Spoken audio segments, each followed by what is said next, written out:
The Jake Asman Show will begin shortly. Thanks to all these great Patreon members who help support the show. Get your super chats ready.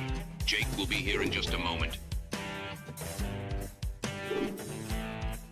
If you love the New York Jets, this is the place to be.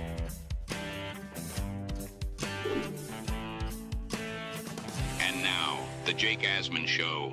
Garrett Wilson has been paid, and now the focus shifts to Sauce Gardner. New reports are out about his potential new contract. We'll break that down and much more. Frankie V is going to join the show. Ladies and gentlemen, it is the Jake Asman Show. Let's hit it and get it started. Man, our Jets are primed to win another offseason, baby. We bleed Jets green each and every day. Will the playoff drought finally end? Kings of the offseason, baby. This is what we do. At least we have Garrett Wilson. We have Brees Hall. Please subscribe and hit the like button below. Super Chats, baby. Cut the line. We have Sauce Gardner. We have Quinn Williams. Prepare to be underdogs. Now it's time to talk all things New York Jets. It's the Jake Asman.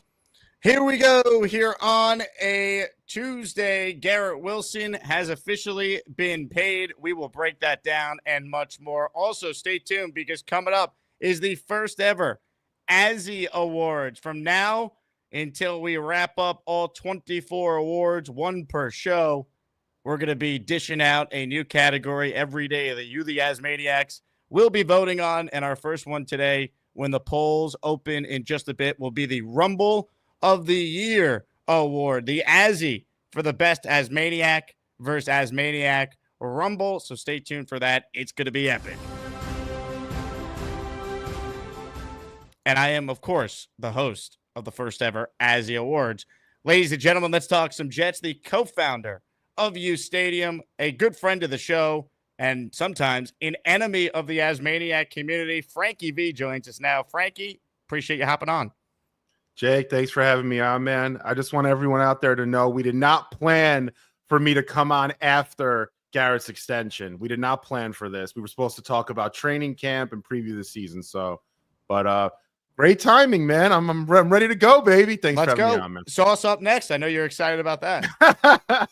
Well, I told you before the show, we signed the right Jet at this point. This is the one I wanted to sign. So, well, let's start there, right? Because Garrett Wilson getting signed, I'm not going to sit there and say I'm like flabbergasted they got something done, but all the momentum felt like it was trending with Sauce getting a deal. And I still believe Sauce will get a new deal from now and when camp begins. But Garrett seemingly getting this deal done now, I love it because the more you look into the details of the deal, the fact that it doesn't kick in until his rookie contract over the next 2 seasons is complete. You look at what the AAV for receivers will be down the line. I mean, Garrett Wilson is on a great contract for the level of player we already know he is. And I think with better quarterback play, better coaching, hopefully going forward now with Aaron Glenn and this regime, he's a guy that I think you can count on to be a number one wide receiver for you on a team that hopefully one day is actually competing for a Super Bowl. Jake, 100%, man, 100%. And I think the way that you're able to give these young players extensions at this point. And listen, even though I'm not on this sign Sauce train, it is more favorable if you're able to extend Sauce now in terms of how you're able to divvy up your cap over the years and sort of manipulate some years down the line. It is a better situation for us to be able to bring these young guys in and keep them through the 2030 season. There's he doesn't have any outs, Garrett. He should be here until he's at least 30 years old. So that's a good situation for us. Specifically with Garrett, what I love about this is it allows us to not have to worry too much about finding a wide receiver because this team outside of Garrett Wilson, we're really devoid of any talent with our pass catchers and there's not really a big market out there for wide receivers. So the fact that we're able to bring in someone who last year there were murmurs, Jake, that he may have wanted out. And there were certain days I was getting worried. I'm like, is today going to be the day where Garrett Wilson requests out of New York? And I'm happy. I'm very happy that that's not the case.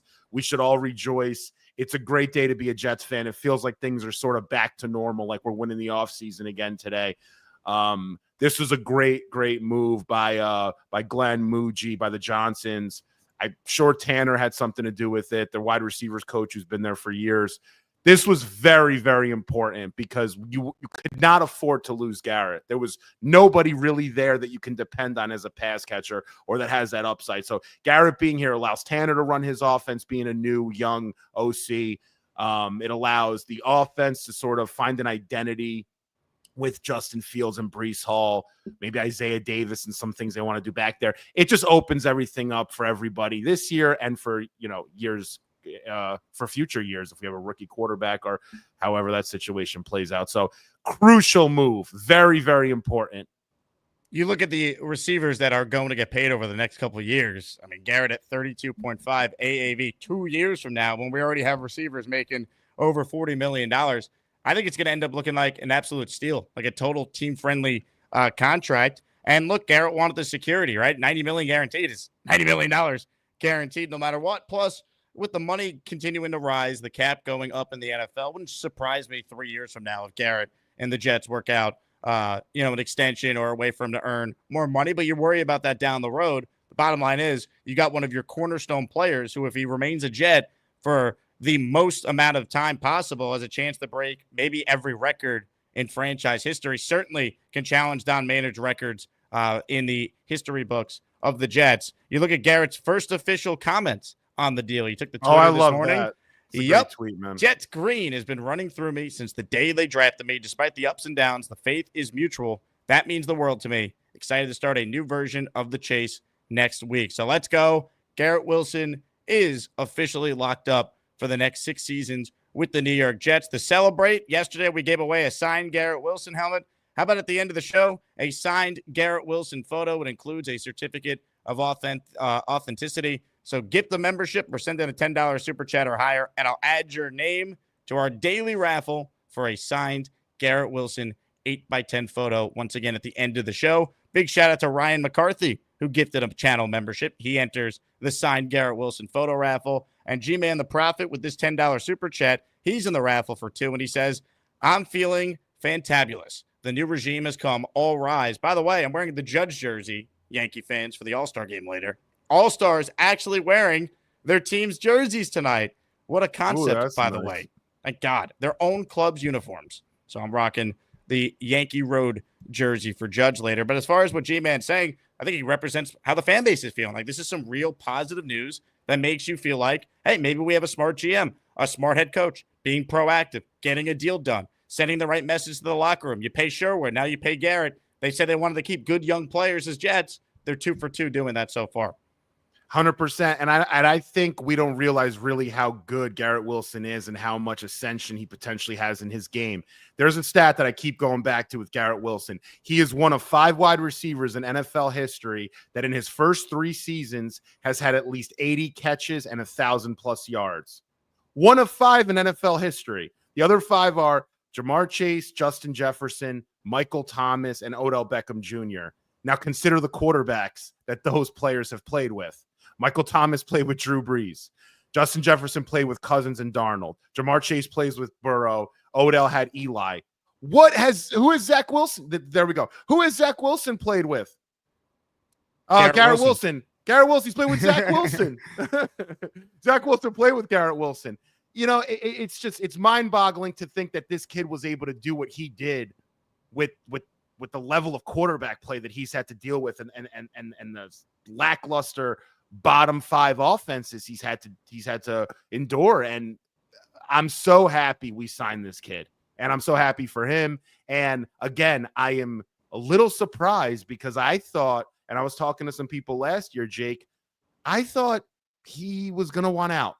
I really did. And people are saying now and today that if Rodgers stuck around, he might have requested out. So I don't really believe that necessarily, but that's sort of a rumor going around that if Aaron Rodgers stuck around and they didn't bring in Justin Fields, that maybe Garrett would have requested out. So just kind of an interesting talking point on that front. Hit the like button if you're just tuning in. Comments, questions, super chats. We'll cut the line. We have the Azzie Awards coming up. Our first category is the Rumble of the Year, so stay tuned for that. Ladies and gentlemen, give it up for the Lup Man. We're the freaking New York Jets, so we're built for this shit. Luppy in a gifting mood. He joins the raffle for 5. And oh, by the way, if you don't win the signed Garrett Wilson photo at the end of the show later this week when we do our Jets coaches weekly raffle theme, sign Parcells helmet, sign AG helmet, and the signed Rex Ryan photo, you got a chance to win all of those prizes. Julian with a super chat. He's in the raffle for 5. Tuned in for Jets Talk. Stay for the Asmaniacs. Julian, appreciate your support. We got you down for 5. Let's shift into the Sauce Gardner conversation now, Frankie. Immediately, I don't know if you're ready for this. Oh, I'm ready. Immediately after Garrett signed his deal, many people around the NFL started talking about Sauce, and there were multiple reports from insiders that the Jets continue to make progress in talks with Gardner. We know that Gardner himself said about a week and a half, 2 weeks ago on the Pat McAfee show that the talks have been good. They've been productive. So I fully expect a deal to get done. This was from Ian Rappaport yesterday, right after the contract for Garrett Wilson was reported. Jets have made it clear Garrett Wilson and Sauce Gardner are their targets for massive long-term deals. With Garrett Wilson done, all eyes are on Sauce. I think it gets done, Frankie. And here's the thing. If it's going to be a straight up just let's add 3 or 4 years after the rookie deal, why wouldn't you like it? Because even if you have doubts on Sauce, you yourself have said you believe he's a top 3 corner in the league. So if that's the case, and the AAV for these players, with the cap going up on average 20% every year, why wouldn't you want to offer a similar contract to what Garrett just signed for? Because then you're locking up Sauce at what will end up being a team-friendly deal within a couple of years, given the money for corners. I tend to agree. You're right. You're not wrong there. I think it's super in the in our best interest, super valuable in terms of contract value in the first 3 years of that deal, because you're able to sort of take year 4 and then the 5th year option and tie that up long term. But my only trepidation there is at the end of the contract, if things don't work out, then you can fall in some trouble, especially on the cap. But again, the cap goes up. So listen, it makes sense in totality. The only thing with the Sauce deal that you have to look at, and I've been looking at, is if you look at the corners in the league today, there haven't really been any corners you can look at right now and say they're due for big deals, and that could potentially make Sauce's deal next year that much, higher. Like the leverage there isn't really there. There's what about the Christian only Gonzalez? Christian's one, but Christian has, I think, he'd have to play another. He'd play this year, and then you'd have to give him 2 years. Yeah, he'd have 2 years left. He's one, and then there's another one that I was sort of looking at. I can't find it here. But Christian Gonzalez is one, and then there's one more. But outside of that, if you look at Stingley got paid, J.C. Horn got paid, Surtain getting paid last year before the season was actually in our best interest, big time. Terrell got paid. So, I mean, Jalen Johnson recently got paid. So, a lot of corners ended up getting paid. You're right, though. Christian Gonzalez. Oh, Christian Benford is the other one. So, depending upon what happens with Christian Benford with the Bills, he's someone that could potentially want a deal, too. The only thing I'm saying with the Sauce deal is this. I'm not saying I don't want Sauce on the team. I'm not saying that. I would just rather wait one more year. Just wait and see. I just want to see it one more year. I understand the 2 All-Pros. No corner's done that to start their careers, being 2 first-team All-Pros. But I want to wait. Last year put a bad taste in my mouth. I just would rather wait. But I don't think that's going to happen, and I'm going to have to accept it. I think Sauce gets done very soon. Don't you think Sauce would play better if he had this new deal after he just watched Garrett get signed? I mean, Sauce is the first Do team you think? All-Pro I don't know. twice.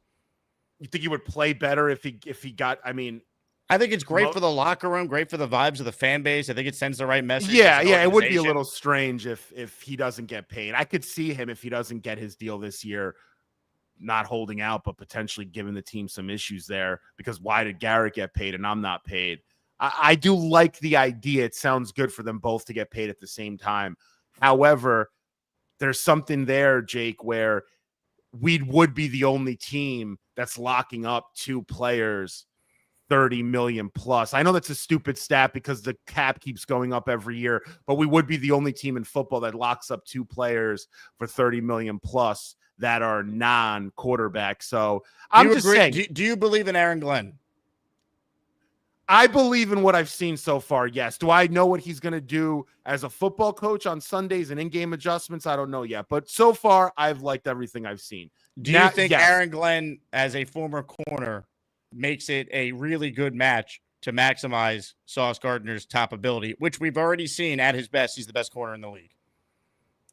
I would say yes, but Jake, I don't know. I don't know how hands-on he'll be with the defense. I don't know if I know he's been a corner, but just because you've been a corner doesn't necessarily mean you're better at scouting corners. I mean, we've seen corners in the NFL. I'm just talking straight coaching. Yeah, like Aaron Glenn was a defensive coordinator who had a ton of success. He's also a former corner. He, to me, is going to challenge Sauce, coach him hard, and allow Sauce Gardner's pure talent to take over. I like that Sauce has clearly added more weight.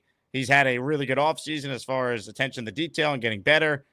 And if they pay Sauce Gardner, that tells me that Aaron Glenn obviously believes in him, right? So I would have no issue with them doing it because they're around Sauce. And if they believe, hey, last year was the product of terrible environment, Salah being fired, so many issues up front with the defensive line, DJ Reed in and out of the lineup, and still Sauce had a top 5 year among corners. Despite it not being as good as his first two, we all could agree there. He's still one of the better corners in the league, and that was his quote-unquote down year. Like, to me, it just makes too much sense to not get a deal done when you already got the more difficult contract out of the way in Garrett Wilson. Well, there's a lot to unpack there. First, you're right. If this is Aaron Glenn's team and he wants to sign Sauce and keep him around, I'm on board. It's his team. Let him do that. As a fan, I would rather just wait and see one more year with Sauce. The 2024 season just left a bad taste in my mouth. I know fans don't want to hear that. I just didn't like what I saw on the field. I didn't like some of the things he was posting.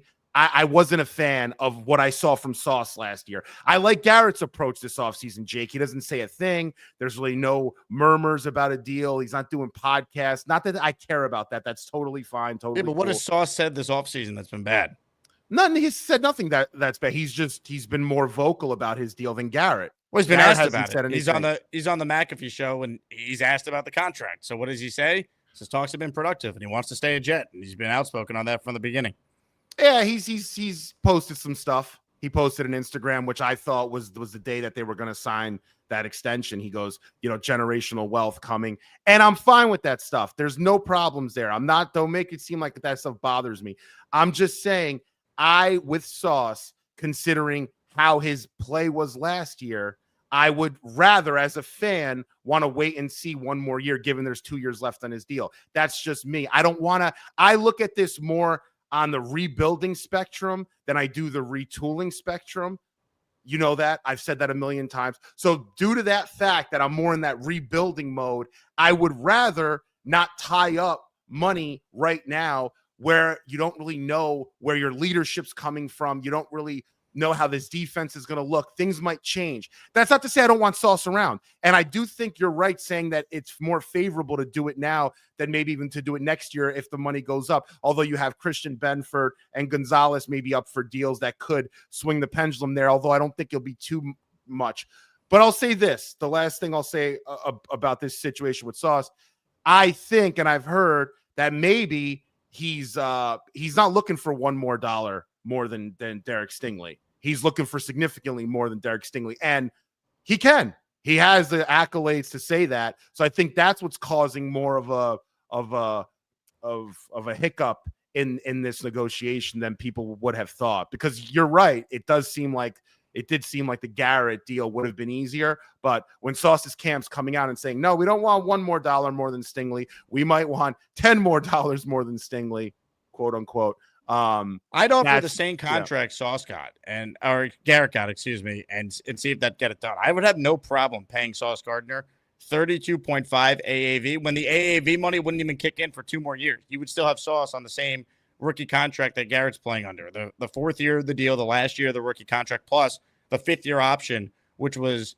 added on, which is a little over $20 million estimated. So, to me, you talk about taking a risk. What would you do? 3 years, Sauce. 4 years, 3 or 4 years? I would do 4 years because to me, not paying 4 years, 4 years, 130. The same contract Garrett just got. I'm just saying, if he got 130, the most total value a corner has is 100 million and a half. It's 100 million basically by Denzel Ward, who signed a 5-year deal for 100 million. Then you have JC Horn, who signed a 4-year, $100 million deal. I'm just saying 4-year 130 would really shatter the bank. I get what you're saying. I don't think you have to go to 130, but 32 and a half, that's a big contract. It is, but here's the risk, Frankie. You don't pay him, and he becomes a first-team All-Pro for the 3rd time in 4 seasons. Then forget just trying to barely sneak by Stingley at 32.5, which would be a $2.5 million more. He's going to ask for close to $40 million a year and be justified in asking for that and totally shatter the market. Remember Aaron Donald was just so dominant that when he got his new deal, it completely unearthed all the other defensive tackle contracts where, like, when the Jets were trying to pay Quinn, and it wasn't, oh, you got to beat Aaron Donald. Because, no, Aaron Donald was in his own category. It was, you got to beat whoever the second highest DT was at that time because, well, you're not going to count Donald. He's an alien. Like, he's a defensive player of the year 3 times in his career. It's different. Like, that's the conversation that Sauce's agents are going to be having. If he's a first-team All-Pro for the 3rd time in 4 years, which with Glenn coaching him, I'm not going to be shocked if that's the level of player we get this year. I still believe Sauce Gardner is an All-Pro level player, and I think last year, knowing the type of makeup he has, I think last year humbles him a little bit. He's hearing all the people out there saying he stunk, he's not that good, he's this, he's that. I think a guy like Sauce, that's going to motivate him this year. Yeah, I mean, listen, that's a good point. I tend to fall on the other side. I do fall on the other side. I guess I'd be a little bit surprised if he was a first-team All-Pro and put himself in a category that, like, he is the clear-cut best corner in the game and he is looked at like an Aaron Donald. It could happen. You might be right. I just, with 2 years left, and maybe I'm a prisoner of the moment. Maybe I'm a prisoner of what happened last year where I can't get over some of the things I saw on the field. And I'm just being honest. Like, it's easy to come on and say, we should sign Sauce, we should sign this person, we should sign this. I mean, I'm just giving you as a fan and things I'm hearing and talking with other fans. Not everyone's on that boat. Some people would rather wait another year, and it could be the smarter move or not. But I think if you think about it rationally, and if we take our fandom sort of out of it and just look at it on like a full spectrum of this team, basically rebuilding, retooling, but in that sort of light, sometimes things change. You might have new leadership. You think things might not work out. Some guys' voices might fall dim in there. So, and I'm not saying that with Sauce, but I'm saying in general, I like the fact that they've tied up a guy in Garrett Wilson that I have full, complete, utter confidence in. I don't have the same in the corner, but listen, they're probably going to sign him very, very soon. It's very likely, actually, that it happens. Did you feel this way about Sauce before last year? There's no way you could have, right? He was a first-team All-Pro his first 2 years. I'll show you tweets. I was so pro Sauce his first 2 years. You wouldn't have found many people that were. Last year just really probably rubbed me the wrong way a little bit too much. Maybe I'm exaggerating a bit, but it is what it is. I'm giving you how I feel about the situation. I'm giving you it as a fan. I'm giving you some Sauce Gardner highlights from last year only because I will not stand for this slander. I'm just giving you one of the best corners in football from my perspective. These are all from last year, Frankie V, or as the Asmaniacs refer to you as Tanky V. Can you show me a pick six? No, I can't. Well, how many pick sixes was Revis having in 2010 and 2011? And like, it's hard, man. Like, you don't get that many opportunities. I know. I'm pulling your chain. And look, and Revis is better than Sauce, so I'm okay saying that. Revis is the best corner I've ever watched. And Sauce, I think at times, that's a great rep. He's almost victim to Revis, like how great Revis was. Like that was our standard. Like I just don't think we'll ever see that again. Sauce was the only corner in NFL history to be a first-team All-Pro twice to start a career. I don't think he lost his ability. I don't think that happened. I'll say this with Sauce, right? When he got into the NFL, I was a huge fan of his out of Cincinnati. I wanted to draft him over Kayvon Thibodeau. I was arguing with Jeff fans about it after we had drafted Sauce. Oh, we should have gotten Kayvon. I said, absolutely not. Sauce is more because of his size and his length and his ability to move in space. And you look at him like he can move quite effectively, and he's got some twitch for being a lengthier corner. I like him more in like a Richard Sherman zone role than I do in a man role due to his length and because he might not be able to move as fast underneath and in route combinations that are short. He's better moving in space and covering space. But with that becomes a responsibility where you want him to tip balls, get interceptions, do the stuff that Richard Sherman did. I thought he could have been a better version of Richard Sherman, for example. I haven't seen that yet. Just game-changing plays where, yeah, you might give up an underneath route like he did against Keyshawn Butte out of New England, who was cooking him underneath. But then you make up for it with something like this. So being a lengthier corner when you're not a stockier build, it's tougher to cover underneath. Your legs are longer, you're lengthier, right? It's just physics in that regard. I like him out in space. I like Sauce covering deep down the field in zones and cover threes, etc. With that becomes a responsibility also of tipping a ball that the safety intercepts or you getting an interception. I think he can get there. I think he can. I want to see it. But listen, if we sign Sauce, I'm cheering for the kid. I hope he becomes the best corner in the NFL, and I'm not going to hate on it. I just think it's might be a little smarter to wait another year. That's it. Will Sauce get extended? That's the conversation. At the end of the show, we're giving away a signed Garrett Wilson photo, signed and authenticated, 8x10 Garrett Wilson photo to celebrate the Rookie of the Year in 2022, committing to the Jets, now under contract for another 6 seasons. So hit the like button, subscribe to the channel, gift the membership, or send in a $10 super chat to get your name added to the raffle list. I allowed something to go on for, unfortunately, way too long. So Alan said Garrett Wilson is going to be traded. He's going to look great on the Chargers. He has been saying that the Jets and Garrett, they're not going to get a deal done. Garrett's going to leave. He came up with everything possible to try and run Garrett Wilson out of town. Now Garrett Wilson signs a contract, right? A great deal, team-friendly deal. Many of the people who study contracts are saying, given the market for wide receivers and the fact Garrett's new contract doesn't kick in for another 2 years. And Alan wrote before the show started today, Garrett Wilson holdout following the 2026-2027 season. Book it. He's now already projecting a holdout 3 seasons in advance. Alan, I am projecting you going to the hole because you're a bum. See you later. Now look what you've done, Alan. No more protection from the Asmaniacs. Had to pull you out of the chat and cast you down with the Sodomites. Some time in here will feel like you've been run over by the lane train. You understand me? You catch my drift? Give him another 24 hours to think about it. Imagine being a Jet fan and instead of being excited that a great young player wanted to be here, took a great deal for all sides, and you're already talking about him holding out in a couple of years? Like, what loser behavior? Listen, as negative as I can be, as much of a loser Jets fan as I can be, my brain never goes there. Never. I don't know where he's coming up with that, like where he's getting that from. That's ridiculous. That's not going to happen. I don't care if he has 300 yards receiving this year and next year. He's not doing that. Garrett Wilson's not that player.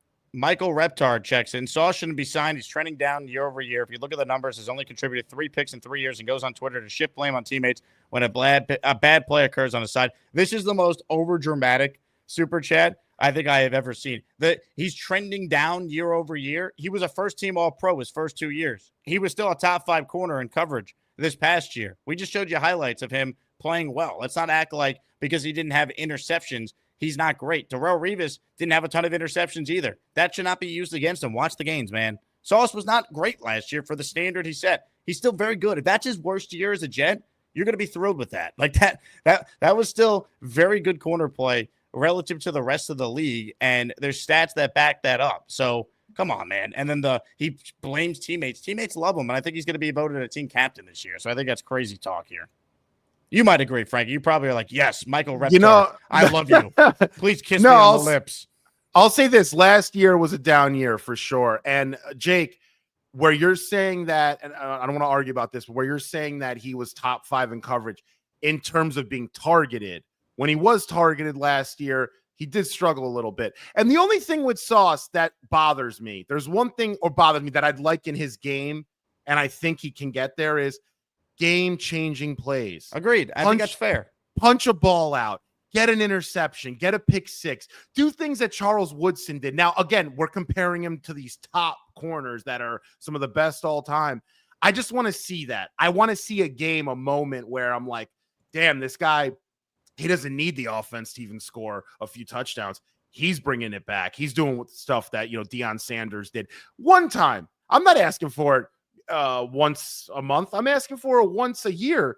And I saw that his first year, and it continued a bit his second year, where he was covering at such an elite level that it was really allowing the defense to do whatever they want. And then last year, I don't know, maybe because of this transition from Salah, I'm sure that affected Sauce. I just think I'd want to see it one more year to see if he fits Glenn and Wilkes' system. But he's going to get signed. He's going to get extended. We can project. I can bitch all I want on this show, and Michael can say whatever he wants. I wouldn't be surprised if it happened by the end of today that the Sauce extension is announced. Shout out to Wayne. He joins the raffle for 1 by gifting a membership. Rasta Dread is in the raffle for 2. Congrats to G-Dub. Next up, Sauce. Shooter predicting a Garrett and Fields connection with 2 touchdowns in week 1. Cool. Oh, my God. Inject that into my veins.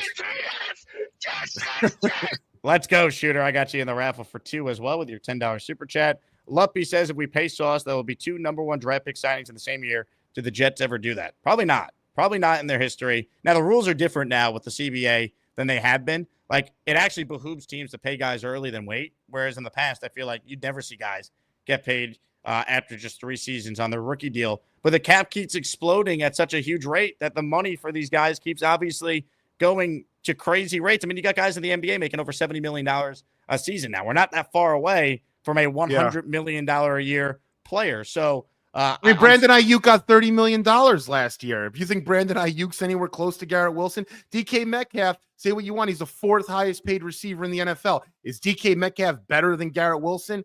It's yin or yang. Maybe he does some things better, but come on, man. Like, he's right. Luppy is right. I'm fine with paying guys. I just want to make sure we're paying guys that I can see a future with here, regardless of the quarterback and the coaching staff, etc. So Garrett Wilson to me was that. He was like an ironclad kind of signing, Jake, where Fields stays, makes sense. If Fields go, it makes sense. If we're running a very heavy running, based offense, it makes sense. If we're heavy passing. So Garrett, to me, there was no downside in giving him a few extra $1 million on that AAV. Sauce, I got my doubts in certain things, but it is what it is. I hope at this point that we just win football games. If we pay Sauce, let's win football games. If we don't pay Sauce, let's win games. That's all I really want at the end of the day. Everything I'm saying is just to make the team better tomorrow, in the future, today. I mean, that's why I have my opinions. I don't have anything against Sauce. And yeah. But if they lose week 1, are you firing up the tank? You ready for the tanking for which quarterback we want? Arch, I don't think it's coming out. We tanking for Lenore Sellers? Garrett Nussmeier? I'm not yet sold on Sellers. Nussmeier, I have to see a little bit. Yeah, I've been scouting these quarterbacks, Jake, already. I started. Tanky V, baby. Tanky V. Hey, I got us at 7 wins, man. I got us at 7 wins. You actually have more wins than I do. I like it. What do you have, 6? I'm at 6 right now. All right, fair enough. Anthony checks in. Anthony, I want you to know that not 1 but 2 packages, including a signed Don Maynard helmet and a signed Sack Exchange photo, have officially been sent your way. So be on the lookout. Thanks for gifting 5 memberships. You're in the Garrett Wilson signed photo raffle at the end of the show. Luppy with an Asmaniac super chat. Defensive Rookie of the Year, All Pro, and you're making an assumption on 1 year when the team sucked. This could be in reference to Michael Reptar's super chat or Frankie's takes. Either way, amen, Luppy. AD checks in. He is gifted not 1, not 2, but 5 channel memberships. We're the freaking New York Jets, so we're built for this shit. That we are, ladies and gentlemen. That we are. Will the Jets be shit, or will things finally turn? AD, by the way, your memberships went to PR, Fendi, Michael Beckerman, Stephen Love, and Justin Joykin. The memberships, I don't know if I could pull up the membership names specifically. It already disappeared. I can't get Anthony's, but Thank you to both Anthony and AD for being our most recent gifters. Michael's back with another super chat. It won't be the worst season he has in a Jet uniform, especially if he signs. If the trend continues, he'll look like Tremaine Johnson. Okay, I'm not. Don't tell me you think Sauce Gardner is going to look like Tremaine Johnson. I'm not standing for this. Do not tell me that a guy who's been a first-team All-Pro his first 2 years in the league, coming off a year where, by the way, he still was a top-5 corner in said league, and that was a down year for him with a defense that completely fell apart around him, a coach who was fired, a defensive-oriented coach who was fired 5 games into the year. Do not tell me that now you believe paying Sauce means he's going to turn into Tremaine Johnson. You cannot be serious with that type of comment. We will not stand for this type of comment. There is a place called The Hole, which is where we're sending you, Michael. Thank you for your money, but I don't even want it. It's blood money. See you later. Now look what you've done. No more protection from the Asmaniacs. Had to pull you out of the chat and cast you down with the sodomites. Some time in here will feel like you've been run over by the lane train. You understand me? You catch my drift? Give him another 24 hours to think about it.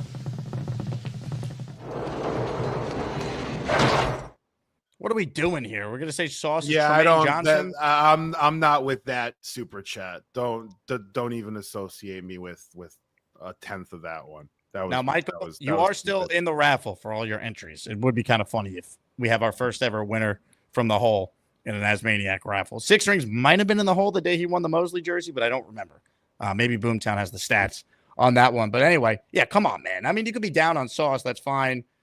Frankie's take is not crazy, even though many think it is. Like it's not the craziest thing to say, hey, just wait one more year, right? I disagree with it. But saying you believe Sauce is going to be Tremaine Johnson if the trend continues with Sauce, you mean if Sauce has another Pro Bowl level year, he's going to be Tremaine Johnson? Great. Jake, you know what?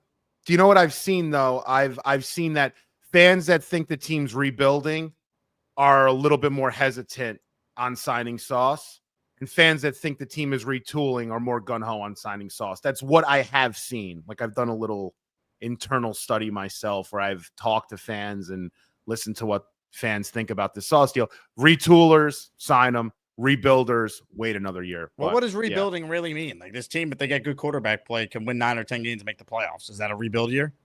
I think rebuild year is just figure out what the identity is on this team, on offense and defense, and figure out the kind of players that you need to fit that identity. That's what I think of rebuilding. That might take a year. That might take 2 years. That might take 4 to 5 years. So I don't know. I just think like finding an identity. If you, for example, on defense, if you want to have heavy blitz pressure, you probably want some outside linebackers that can come off the edge, which if you look at our team, I think that's a good strategy given what we can do with Quincy, I'm saying.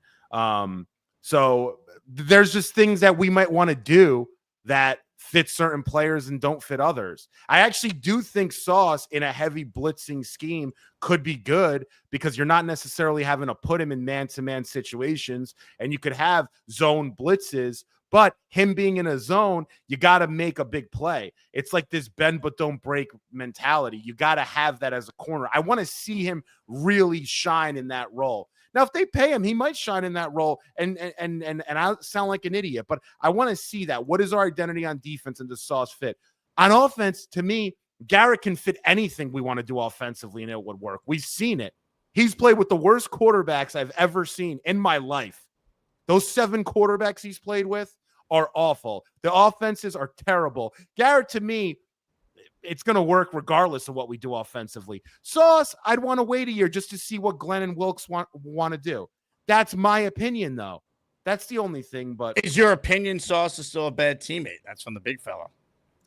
Listen, I don't remember what I said. I don't think Sauce is a bad teammate. I just think he could have been last year a better teammate with some of the things he was saying. No, I don't think he's a bad teammate. He's never been in trouble. I don't think he's bad. I think he could be better.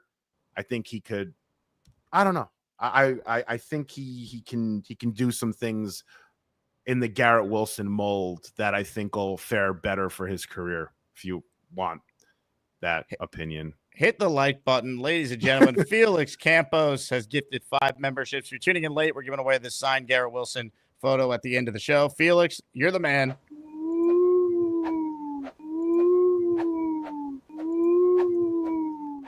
Felix's channel memberships went to the following as maniacs. If you hear your name called, thank Felix, and make sure you check out some of the members only videos that I've been posting over the last month. That's included with your membership. Aaron Natan, Trice G, David Rivera, Sean Conroy, Eric Schmid, all receiving a channel membership there from Felix. This super chat is from Cross Drag. Jake and Frankie, are you now glad Rodgers is replaced with Fields as time has passed and the roster is essentially final? I mean, I understand moving on. I just don't think they necessarily got better at quarterback. They had every right to move on. I don't love the way it was personally handled, but at the end of the day, like, it is what it is, and I guess time will tell. But I don't think they got better at quarterback going from Rodgers to Fields. Like, I'm not going to go there. I do think the Jets could be a better team overall because I think they were the worst coach team in the league last year. So there's a chance they could be way better coached this year and win more games because of that. But I don't think they've upgraded at quarterback. I still maintain that. Yeah, I agree to a degree. The one thing I'll say where I am glad is for our new offensive coordinator, Tanner Engstrand, I think it's nice for him to not have a figure like Aaron Rodgers behind him telling him what to do, how to run an offense. He needs to sort of figure that out himself. So I think in that regard, I do like the fact that we moved on. We're sort of cleaning everything, the slate is clean on offense. We have a new quarterback. We have a new offensive coordinator. And this kid, Tanner, can figure out what works and what doesn't. I don't think he would have had that luxury with Aaron Rodgers, who's sort of in there doing everything his way. So in that regard, I think it'll bode better for us down the line. I think this team will be in a better spot with that move. But for this upcoming season, if it was just like a win now season, you're obviously better off with Rodgers for a 1-year window. Green Gang in the raffle with not 1, not 2, not 3. How about a 5 spot of gifted channel memberships for the people? Yeah, here we come, baby. Here we come. Here come the Jets, man. If you hear your name called, clip. Oh, all right. Love you. What happened to us? The good old days. Tyler Ursery, Jeff Seawald, Veterans Fitness, Goodbye to the World, ISE, all receiving a channel membership there from Green Gang 365. Eli with a $10 super chat says, thank goodness we signed Garrett Wilson. Let's get Sauce taken care of and draft a quarterback. That'll be the core 3 we invest in. We are building the right way. Look, best case scenario, Fields is the guy, and then you have your quarterback who is seasoned in this offense, under contract for another year. You feel good about that. You feel good about him growing with the core of that tier with Engstrand as the play caller.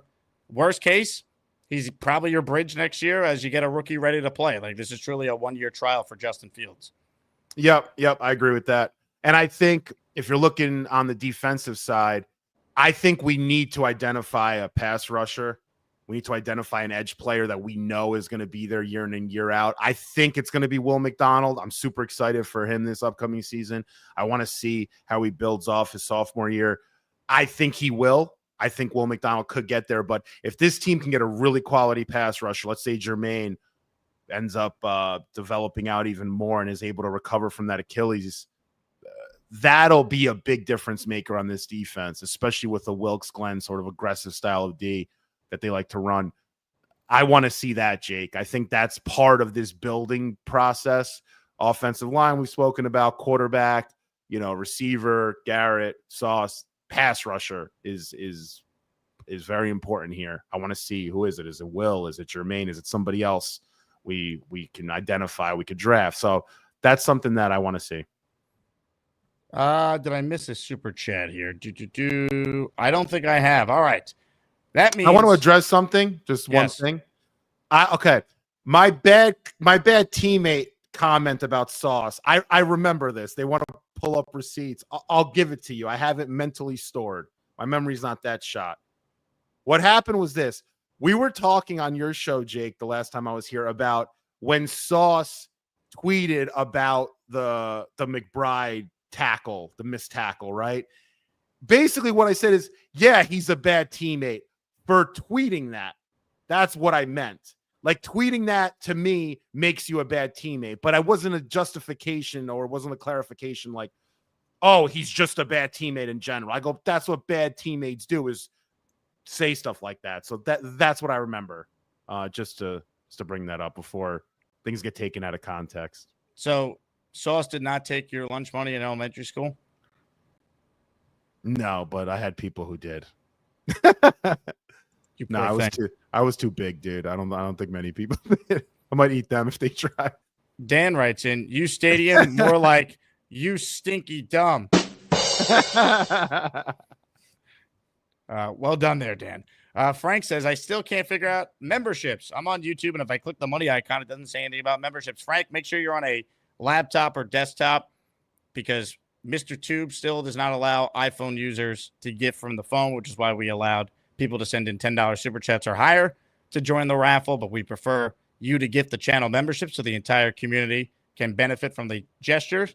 Adam writes in, Jake, I put my water bottle in the dishwasher with your sticker on it. Not only did the sticker surprise it, didn't even budge an inch. Elite stickers. I think you mean not only did the stickers survive, but I appreciate the kind words, Adam. I'm glad that the Jake Asman Show stickers are top notch. With that said, we're going to open it up to your calls on the Gusbuster Umbrella Hotline. Ladies and gentlemen, first up today is Chef Kevin. What's up, Chef Kev? Jake, man, how you doing? Frankie V, what's up, man? What's going on, dude?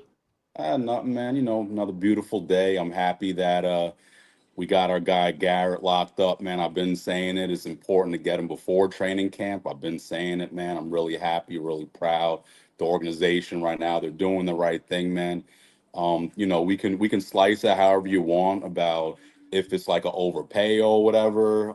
Is it like, you know, what we should have done, which is what a lot of us been saying, was lock them up prior. If you don't lock them up sooner, the price is only going to go up. So it is what it is at this point, man. And what we've seen with some horrible quarterback play, we've been seeing him make things work, man. And if you're also diving and looking at the film, you're seeing him getting double teamed, man, most of the times, man. There's cornerback getting jammed up, and then then the cornerback has help over the top. So there's really like not a lot of space, not a lot of time for him to get stuff. And then also when we got Adams last year, Devontae, you saw a lot of the looks wasn't really going Wilson's way, and he was still able to make things happen, man. So this was pretty important, man. I'm happy we did that. You know, God forbid, you know, if we don't make him happy or whatever, then what a lot of other people just assuming, because there's no facts behind people saying that, oh, Garrett wants out, Garrett's going to leave, he's going to demand a trade request or whatever. None of that stuff's factual. That's just a lot of people just saying stuff. So the people that were saying that, having no factual stuff behind, like, come on, man, give it a rest. We got a guy, good quality dude who gets in and out of his routes. He has great hands, great teammate. He loves the fans. He loves being here. He's one of us, man. So anybody that doesn't want him here, man, I don't know really what you're thinking about. I think for you, Frankie, right? Like, you're just not too happy about the amount of money, but you're happy that we do have him, correct? No, I'm fine with that. I'm fine with both. I think the amount of money is totally fair. I think it's totally justified. I mean, we went through it the other day at uStadium. We went through contracts and where he would rank, and I'm like, he's gonna get somewhere around where Amon-Ra, God, and Brandon Ayuk, somewhere around there, and like, it's totally justified. I mean, then you have DJ Moore on that list. Like, that's where he deserves to go. I mean, dealing with the quarterbacks and offenses he's dealt with, I'm a lot higher on Garrett than you probably think. I know I come across as negative on a lot of topics, but I'm very much a Garrett Wilson. I think he's phenomenal, man. So I'm fine with the money. I'm fine with 32.5 and 90 million guaranteed, which puts him at, you know, 4th highest in the league. I'm totally cool with it. Uh-oh. Chef Kevin underwater. And Kev, I saw your email. I did respond to an email before you even sent me your email today. We're working on a Cloverleaf Tavern training camp meetup, Asmaniac. So stay tuned. Hopefully we'll have some details on where you can hang out at Chef Kevin's place after a Jets training camp practice. So stay tuned for that. Good call from Chef Kevin. Jersey Jet writes in, Frankie V, rebuild to repair by dismantling and building with new parts. V stands for villain, 9+ wins. Strong. Yeah, that is strong. I don't know how to respond to that. I'm kind of nervous to respond to this person. Seems like a very personal attack. Quite the take. More calls right now. Ladies and gentlemen, on the Gusbuster Umbrella Hotline, next is none other than the great Kyle Clifton.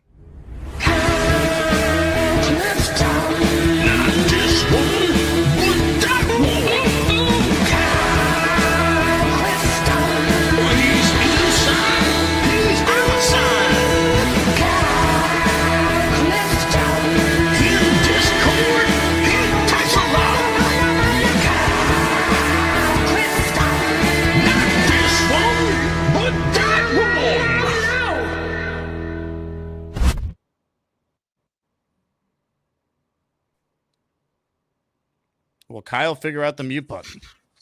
You know what it is? It's so hot and sticky, like putting your finger on the screen. It gets kind of gross. Yeah, I mean, Frankie, you're going to have to get used to these personal attacks, man.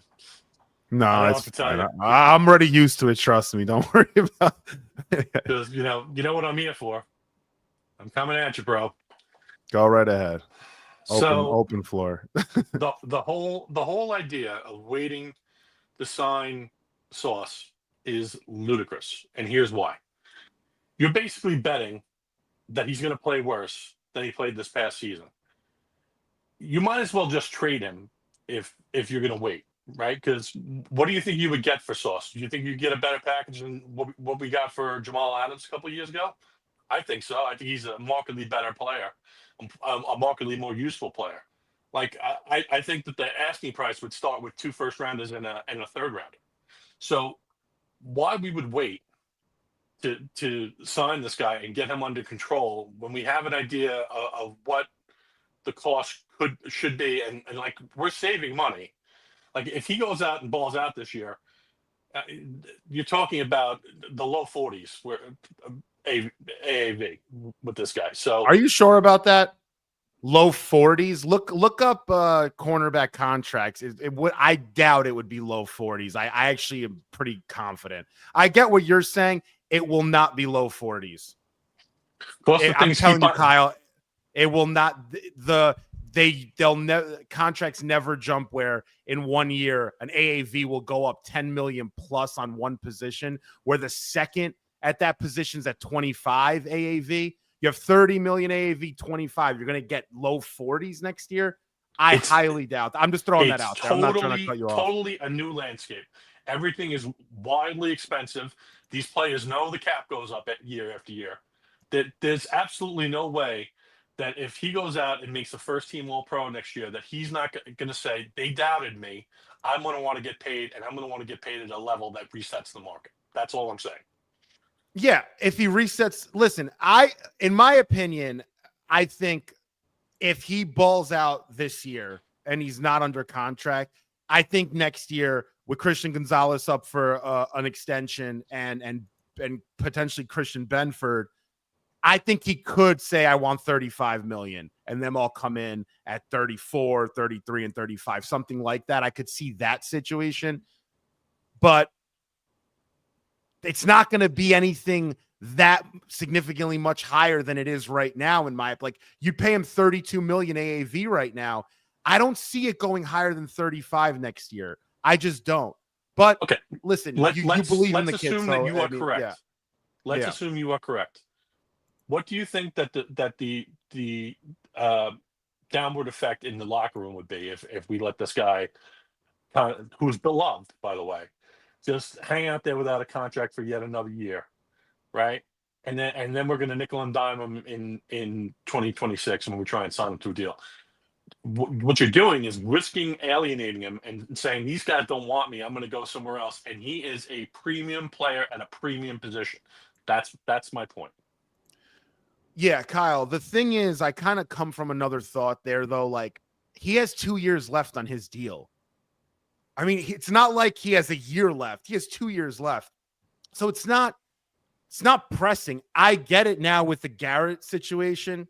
That could cause a rift. I understand that, but it's a business, man. Like, you have to make business decisions that are in the best interest of the team as a whole. And I understand what you guys are saying, and you're right. If you think Sauce is going to ascend or be a top corner in this league for the next 5 years, you sign him and you extend him right now. That's in your best interest, 100%. But to me, last year left a little bit of a bad taste in my mouth, given that he's got 2 years left. I want to see what this team looks like in defense. I would just wait. I think it's in my opinion, it's a better move to wait another year and risk an extra 2 or 3 million plus on an AAV after next season. But you're right. He might hold. If he's first team All Pro, now we're talking about third time in 4 years. You think listen, I'd be shocked. You have receivers now making 40. No one thought that was possible a year ago. It's only going up. Yeah, but Jake, if you look at the cornerback contract, and Stingley just increased the AAV by $5 million per with his new deal. The Texans paid him $5 million more. So, I think Sauce could do that. Could get to get 35 million or 36 a year. Yeah. So the other thing is, who are you waiting get to 30? Pay? Huh? Who are you waiting to pay besides him? Listen, we have one of the youngest rosters. We have one of the youngest rosters in football. What's that? We have one of the youngest rosters in football, don't we? I mean, I think we have do. the second youngest. So right, and we want to develop and pay guys. But I'm saying that JJ and Brees and ABT with all the injuries, and even Simpson was a little bit older. These guys are all murkier situations. Sauce is the clearest decision to make as far as a business decision to make, and that's all I'm saying. Yeah, that's fair. I mean, you have your. I don't think, in my opinion, I don't think there's a right or wrong answer here. I think no, there's not. Yeah, I do agree with you guys in the sense of if Sauce is going to be here for certain and he's going to be your guy, why not extend him right now? What's the point of waiting? I get that. I just see this team potentially going in some different directions, and you want to kind of keep some options open there. I just think about it. So if you're keeping your options open, is one of your options to trade him? And if so, what would you ask? I wouldn't trade him this year, but if he doesn't want to play this season without a new deal, I'd entertain it. I hate saying that, but if you wait till next year, then you're losing a year of control to the team you're trading him to. So of course. Yeah. So like, you don't want to get caught in between, and that's kind of what I'm saying. I think when you have an idea of what your costs can be, you try and control them. That's my only point. I appreciate the time, guys. No, thanks, man. You know, Jake, a lot of times, man, it's like I'm trying to find a way to convince myself in this team winning playoff games, winning Super Bowls, etc. And I always go back to the offense. I always go back to scoring points. Or then I look at the defense and I'm like, who's helping us turn the ball over? Who's changing games? Who's disrupting the course? Sauce is a great corner, but I feel like but his value is felt when he's not involved in plays because you're not watching it. You know, I feel like we need somebody and he's not throwing his number one guy because he's locked up. So he has to go to a different guy who's not as good. And then that leads to the turnovers you're talking about, the sacks that you're talking about.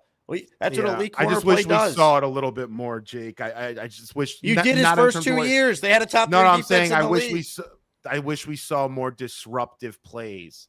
A pick six here and there. Like I want to see that. I want to see a game where you're like, Sauce Gardner won us that game. I just want to see it once. But that doesn't mean he can't do that. That doesn't mean he's incapable. He's going into his 4th year in the league. He's 24 years old. You act like he's a finished product. That's what makes him so great. He's already done things no one in the history of the corner position has done through his first 2 years being a first-team All-Pro. Yeah. I just hope that he is that kind of corner.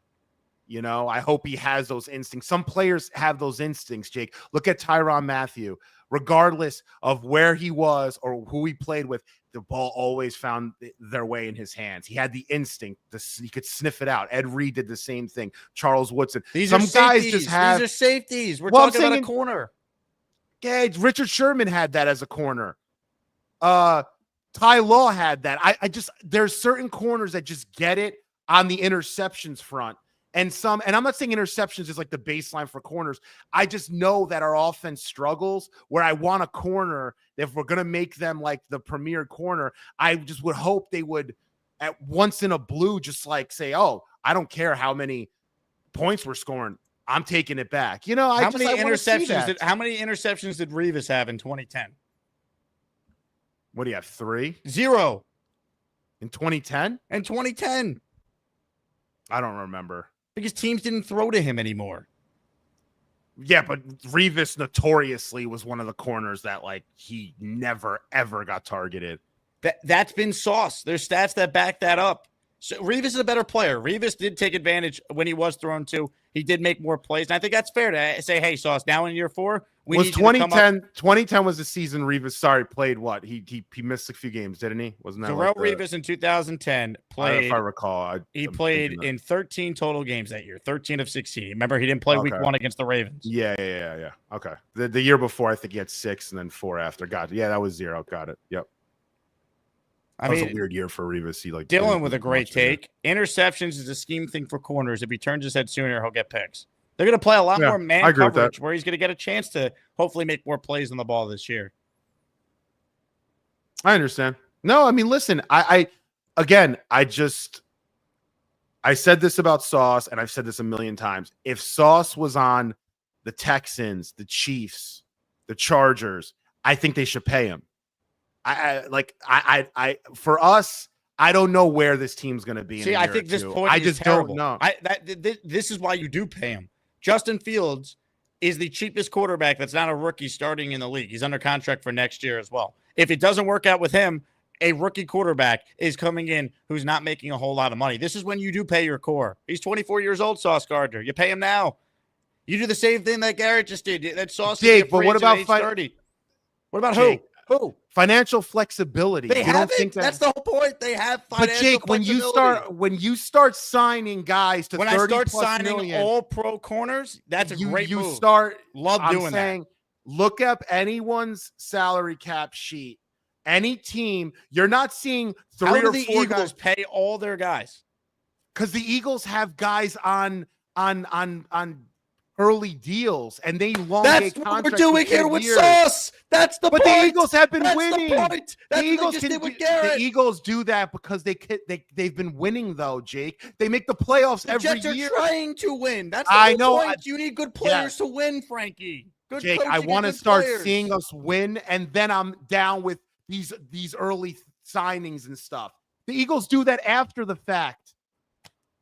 No, they get ahead of it and pay their own. They also have good coaching, so they win. You need 2. You need both of them. What are you talking? They get ahead of it. That's what the Jets are trying to do. That's the whole point. The Jets haven't made the playoffs in 15 years, though. How is that relevant to a brand new regime that's being proactive? That's being proactive. That's what you're supposed to do. That's what we've been screaming for them to do. Jake, I want to see this team show some resemblance of being able to win football games before, in my opinion, I want to tie up too many players. I just want to wait if you can wait. Sauce is 2 years left. What's the rush? You're waiting on everyone else. He's the only guy you're extending early. You're not paying Jermaine off the Achilles right now. You're not paying Grace. We extended Garrett got his money, deservingly so. Right. You extended Garrett early and got ahead of it and now have him on a team-friendly deal when receivers are going to make over 40 and Garrett Wilson is not making $32.5 million till 2 years from now. When at that point, who knows what the AAV for top receivers in the league will be? Jake, it's not Jake. All right. There's Who's no way to making win. big money on this no team way right to now? win this. There is no way for me to win this argument with you where every deal you feel is team friendly and is good for the Jets to be a better. Of course, the Jets are a better team. My point. You use the Eagles as an example. Of course, the Jets are a better team with Sauce Gardner than without Sauce Gardner. Of course they are. There's no question about that. I'm not stupid, but I'm looking at a situation where down the line, if you need more money for whatever reason, you make it seem like there's just unlimited contracts to give out. So of course the team's better with Sauce than without. Right. I can't win this argument then. So what's the point of anybody not thinking the Jets should sign Sauce long-term? Is there any argument to be had here? Is there any situation where if Sauce has a down year again or something's going on and he's not the same corner as he was his first 2 years? Do you really believe that? Is there an argument to be had? It could be. Is that crazy? Do you think he's going to be Tremaine Johnson this year? No, I don't. I don't think Tremaine Johnson, but it happens where players start hot and have down years for whatever reason, and they don't fit the culture or whatever. But the Sauce's year last year was still I don't understand, among the better corners in the league. No, it wasn't. He was ranked 47th on PFF.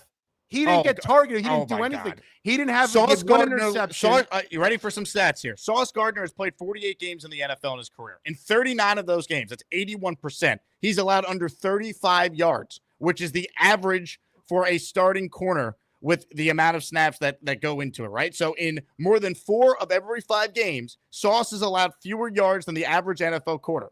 Consider this. Gardner is more than twice as likely to allow single-digit yards as he is to allow more yards than the average corner. He has allowed under 10 yards in 20 career games, compared to just 9 games where he's allowed 35-plus yards. Let me ask you a question.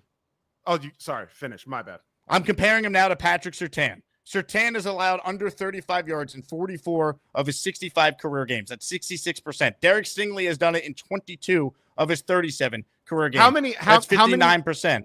Right. How many? You're going to say interceptions how many, and all that. No, I'm not fair. How many shootouts? How many shootouts has a Sauce Gardner been involved in where a team's scoring 40 points and we have to score 40? What are you talking about? It's attempts. It's deep attempts. How many teams come in against the Jets knowing we're scoring 14 points tops? They can milk the clock. They could run vanilla offense. But are you trying to deny Sauce is a great cover I'm not corner? denying. I'm not. No, I think he is a great cover corner. He wasn't last year, though, and that's my concern. When your MO he still was last year. Your MO, do you want me to send you clips against him against Alec Pierce and the Colts at the end of the game where they literally, the coach goes audible to this guy because his head's out of it? When your MO is being a great cover corner and he was his first 2 years and you weren't last year and you're not giving me anything else, I want to wait another year. Maybe something's up. Maybe there's film out. I don't know what it is. Maybe the handsy thing's a play, which I don't buy too much into, but it could be. I would rather wait with 2 years left. The Jets are not in enough shootouts where these stats about how many yards Sauce gives up are valid because teams aren't coming in having to score 34 points. Yeah, because guess what? The Jets have an elite secondary the last couple of years. They have Michael Carter, they had DJ Reed, and they had Sauce, and their defense was elite up front. That's how they were dominant. So teams weren't going to come out and say the path to beat the Jets is to throw 30-plus times a game. It's that not. Doesn't make it any never sense. is. The Jets were built to prevent shootouts. Because, Jake, let's be honest here.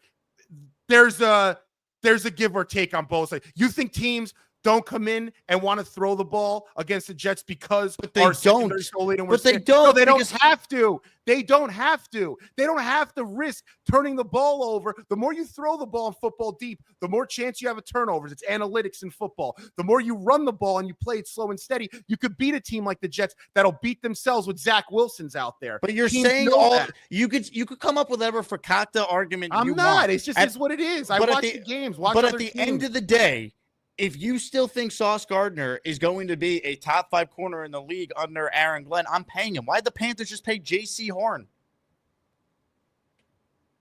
That's fine. I would.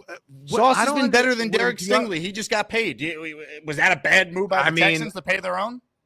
I mean, listen, there are people out there that think Derek Stingley's better than Sauce. And Derek Stingley, unlike Sauce Gardner, has had issues staying on the field.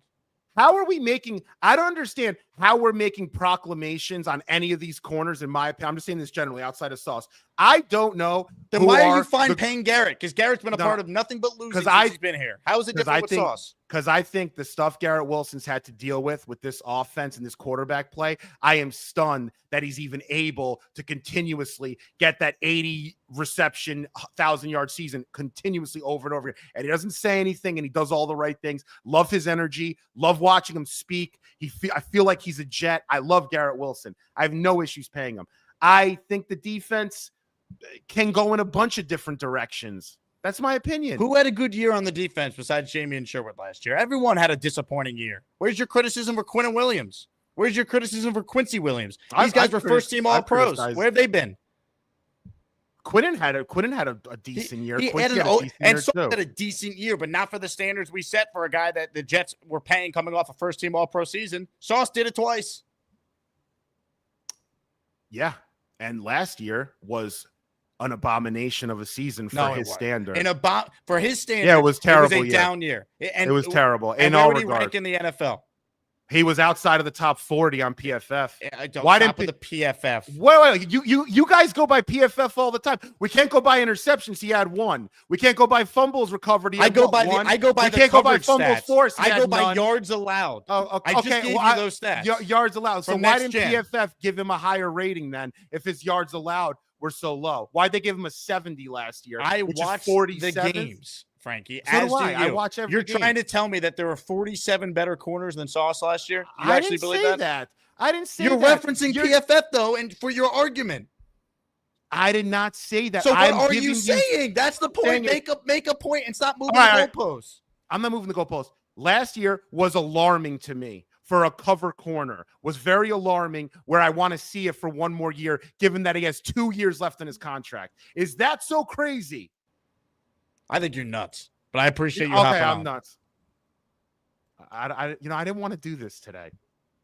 Well, you always guess get what? me to do this. We did it, baby. Frankie, appreciate your time as always. Love you guys. Appreciate We'll talk it. to you Thanks, as soon dude. as Sauce gets his big extension. All right, dude. If he does, I'm gonna buy you. I'm gonna buy you a Sauce bobblehead or something. Actually, you know what? I'm gonna do a giveaway. uStadium. We're gonna do a Sauce giveaway sponsored by us. When the Jets extend Sauce, we will do a uStadium sponsored giveaway. Something really nice for your. You get the fuck out. Get out of here. Hawking a Sauce giveaway, huh? Frankie V. Maybe it does stand for villain. Right? Unbelievable. Well, that escalated quickly.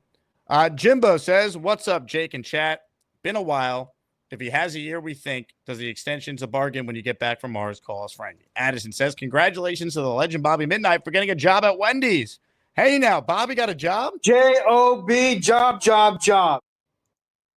Is this true, Robert Woodruff? Yes, I went at 11 o'clock. I got my job at Wendy's today. Let's go, baby. Bobby Midnight. What are you doing for Wendy's? I gotta wait till tomorrow to get my schedule. They do it online now. No more paperwork.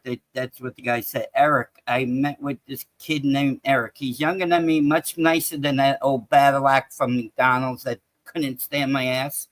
So nice, Eric. You guess who he reminds me of? We, the people. Oh, yes, younger than we, though. He's younger than we, but the beard, you know. Wait a second. When do you start at Wendy's, though? When will be your first day? How many hours a week? Well, I don't know yet, but Eric has to get this, look at the schedule, and then give me a call, and then I will have to go to the Wendy's thing, and then give me the Are you a fry cook?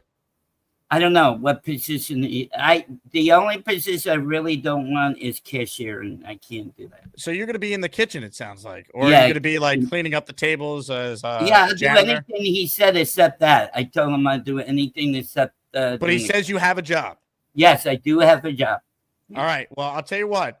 We will update Mount Unemployment the second that we see pen to paper on a job contract and the Dave Briga intro, which is up in the Azzie Awards for best intro. It might need to be updated if, in fact, Bobby Midnight has a job. He thinks that Charles and Bobby need to get a job. This cowboy hates Bobby to see Asman complain. What he call him, one punch Briga. You need to get a job. What he call him, one punch. Bobby and Charles are squeezing their knockers. Bobby and Charles are squeezing their knockers, taking their shirts off. Taking their shirts off. Taking their shirts off. Taking their shirts off. Bobby and Charles are damn sexy. Damn sexy. Let's party. Let's party. J-O-B, job. Let's go, Bobby Midnight. How you like my hair today? Good. Oh, they saw you and they said, we need this guy at our Wendy's establishment. Yeah. So tomorrow, Eric's going to probably send me on my email. I guess he said on my email because they do everything on computers nowadays. That's what he told me. So it looks good. Great news, Bob. Great news. You call back in. I when we was have more info. positive today. I walked in there positive. The lady gave me a free. Say, here's a cup. Get a drink for yourself while you wait for Eric. And then I might go get a Frosty between shows today to celebrate. Yeah, that good. Yeah, it was All nice. right. Eric, and then I think they redid the Wendy's in Brattleboro because it looks a lot different than the old one. I think they redid it. It looks. You have to see the Coke machine. You press the ice, and then the soda is, you press it around, and it's not those old-fashioned things. Go up to the, they have all of them lined up together. It's like futurized. It looks good. Nick Shine writes in, ayahuasca stays in the system for a year. Hope you don't have to pass a drug test. I'll be quiet. Ayahuasca doesn't stay in. Good, Nick. You're hilarious. All right, Nick. Ladies and gentlemen, Bobby Midnight, an employed man at your local Wendy's in Brattleboro. Let's go, Bob. You call back in with more info, all right? I'm going to go get a Frosty today to celebrate. Yeah, I will give you more info tomorrow when I get the email. Yep. Ladies and gentlemen, Bobby Midnight, employed man, J-O-B. Yeah. Let's go.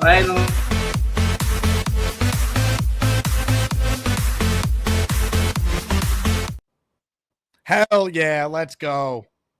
Pressure's on Gorman.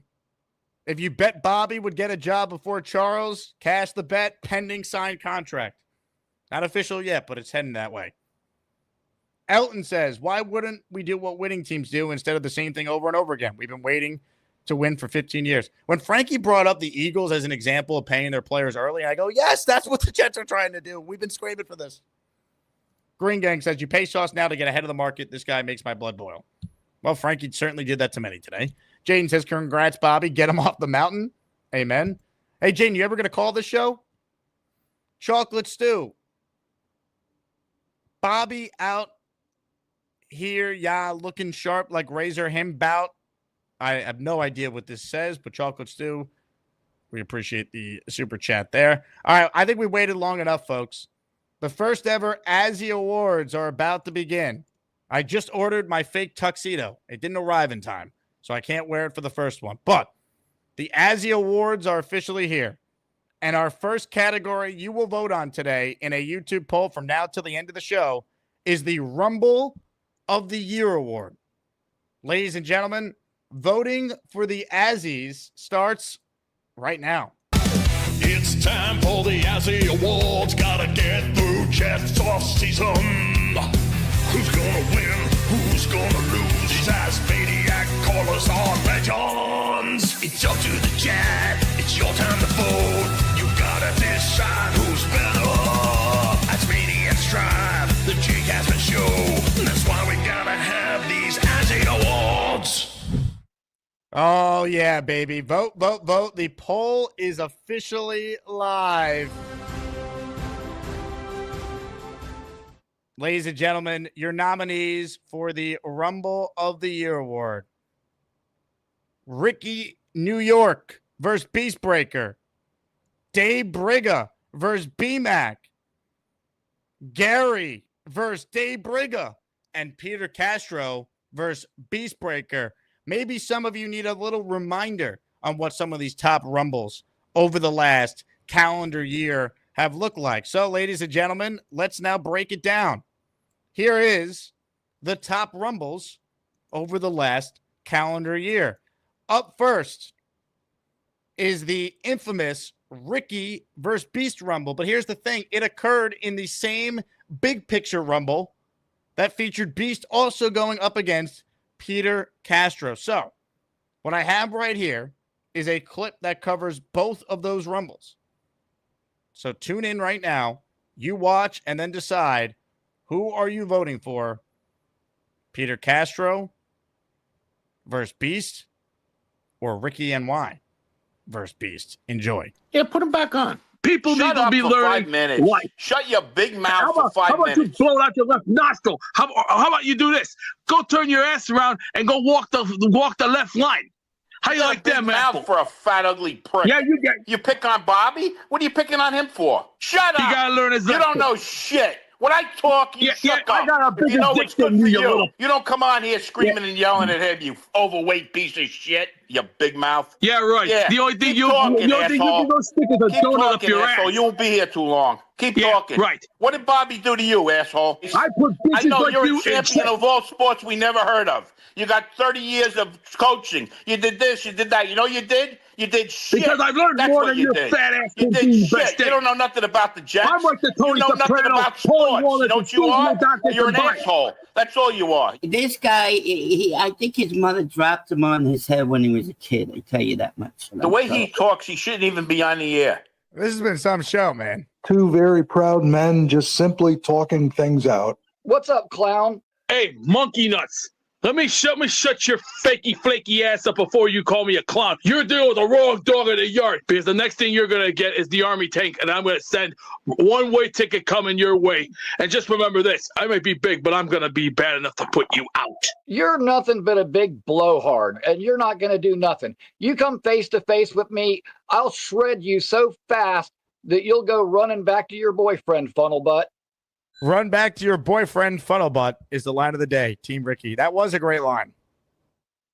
All right, folks. Vote, vote, vote. But wait, we got 2 more Rumble highlights to play before you determine who you think should win our first ever Azzie Award for Rumble of the Year. Ladies and gentlemen, let's give you the iconic Gary versus Dave Briga when they argued whether or not the moon landing actually happened. You said people walked on the moon, correct? Yeah. Prove your claim. It's not my claim, it's history's claim. You're an ignorant person. I was there. I know what went on. You were on the moon? You just don't believe it. Give me the evidence that people walked on the moon. You don't make any sense. All I've asked you for is evidence. You don't believe in achievement. This is irrational. You're acting like an irate 5-year-old. Listen to me, big mouth. Dave Brigham, walk like a man. It's not my claim. It's not my burden. You said you went to college. They teach you nothing? Shut up. Don't tell me to shut up. This is ridiculous. You're ridiculous. You can't have a rational conversation. You can't shut your mouth. What's for 5 rational? seconds. You're just a denier. How does me knowing the name of the 3 people who died on the Apollo prove that people walked on the moon? That itself doesn't prove it, no. Prove your claim that people walked on the moon. Men don't die for no reason at all. How does men don't die for no reason prove that people walked on the moon? Your evidence is that you were alive when someone claimed to have walked on the moon. I was living then, yes. What does that prove? I believe in achievement. I believe in a space program. You believe in achievement. Therefore, people walked on the moon. That's your argument? I believe people didn't lie to us like you. I believe in achievement. Therefore, people walked on the moon? Go read the history. Go look at films. I have books. Then this should be easy for you. Prove that people walked on the moon. You've done all the research. This should be easy. It's not my burden. Buzz Aldrin, in his mind, had to calculate the exact landing. You believe it was a cover-up? I don't believe the claim that people walked on the moon. That's it. I have to prove history, but you don't have to prove anything. Go take some more headshots. You need some. What a moment in time. And last but certainly not least, Dave Briga versus B-Mac in the infamous bum/fraud Rumble. Listen, pigmouth, shut up. Keep your mouth shut. Number one, when you call people old, this is what you get. You don't scare me. You don't scare me. You don't scare me, Dave. You're always going to see this face. All right? I'm always going to be right into Jake. No matter who's the Jet quarterback, I'm always going to be here. You know what I mean? I'm trying to burn me out of the show. You're I'm an not idiot. going You don't know nowhere. anything about football. You never did. Mr. Zero. Mr. Zero. There he is. I'm Mr. Zero. Mr. Zero. That's you. You bad Wi-Fi. Take that hat off. Put that jet set on. Let's see. Come on. Get that cap off. Go to work. Are you work? You know how to work? Twice in the afternoon, baby. Who wants to ask me a question in the chat? It's all I need. One punch. One punch. One punch. One punch. One knocker. One punch. I bet you Give know me some time by myself. One punch. Wow. One punch. Dave Briga bringing some passion. Thank you, Dave. One punch Briga. That was the genesis, folks. Unbelievable. Ladies and gentlemen, those are your 4 nominees. The poll will stay open until we end our program. The first ever Azzie Awards. Unbelievable. Big thank you to Boomtown. Big thank you to our committee. And I'd be remiss if I didn't share a couple words from the committee as voting is officially underway here. So, folks, I'm going to read you a official letter addressed to you, the Asmaniacs, from our committee, the Azzies committee. We hope everyone is enjoying their summer and this long, quiet offseason. It's now time for a new event to both recognize members of this incredible community and to help Asmaniacs suffering from voting withdrawal. The committee was tasked to create an awards extravaganza to recognize the standout Asmaniacs in various categories. And the committee answered the call of duty as we celebrate the first ever Azzie Awards, baby. Hit the music.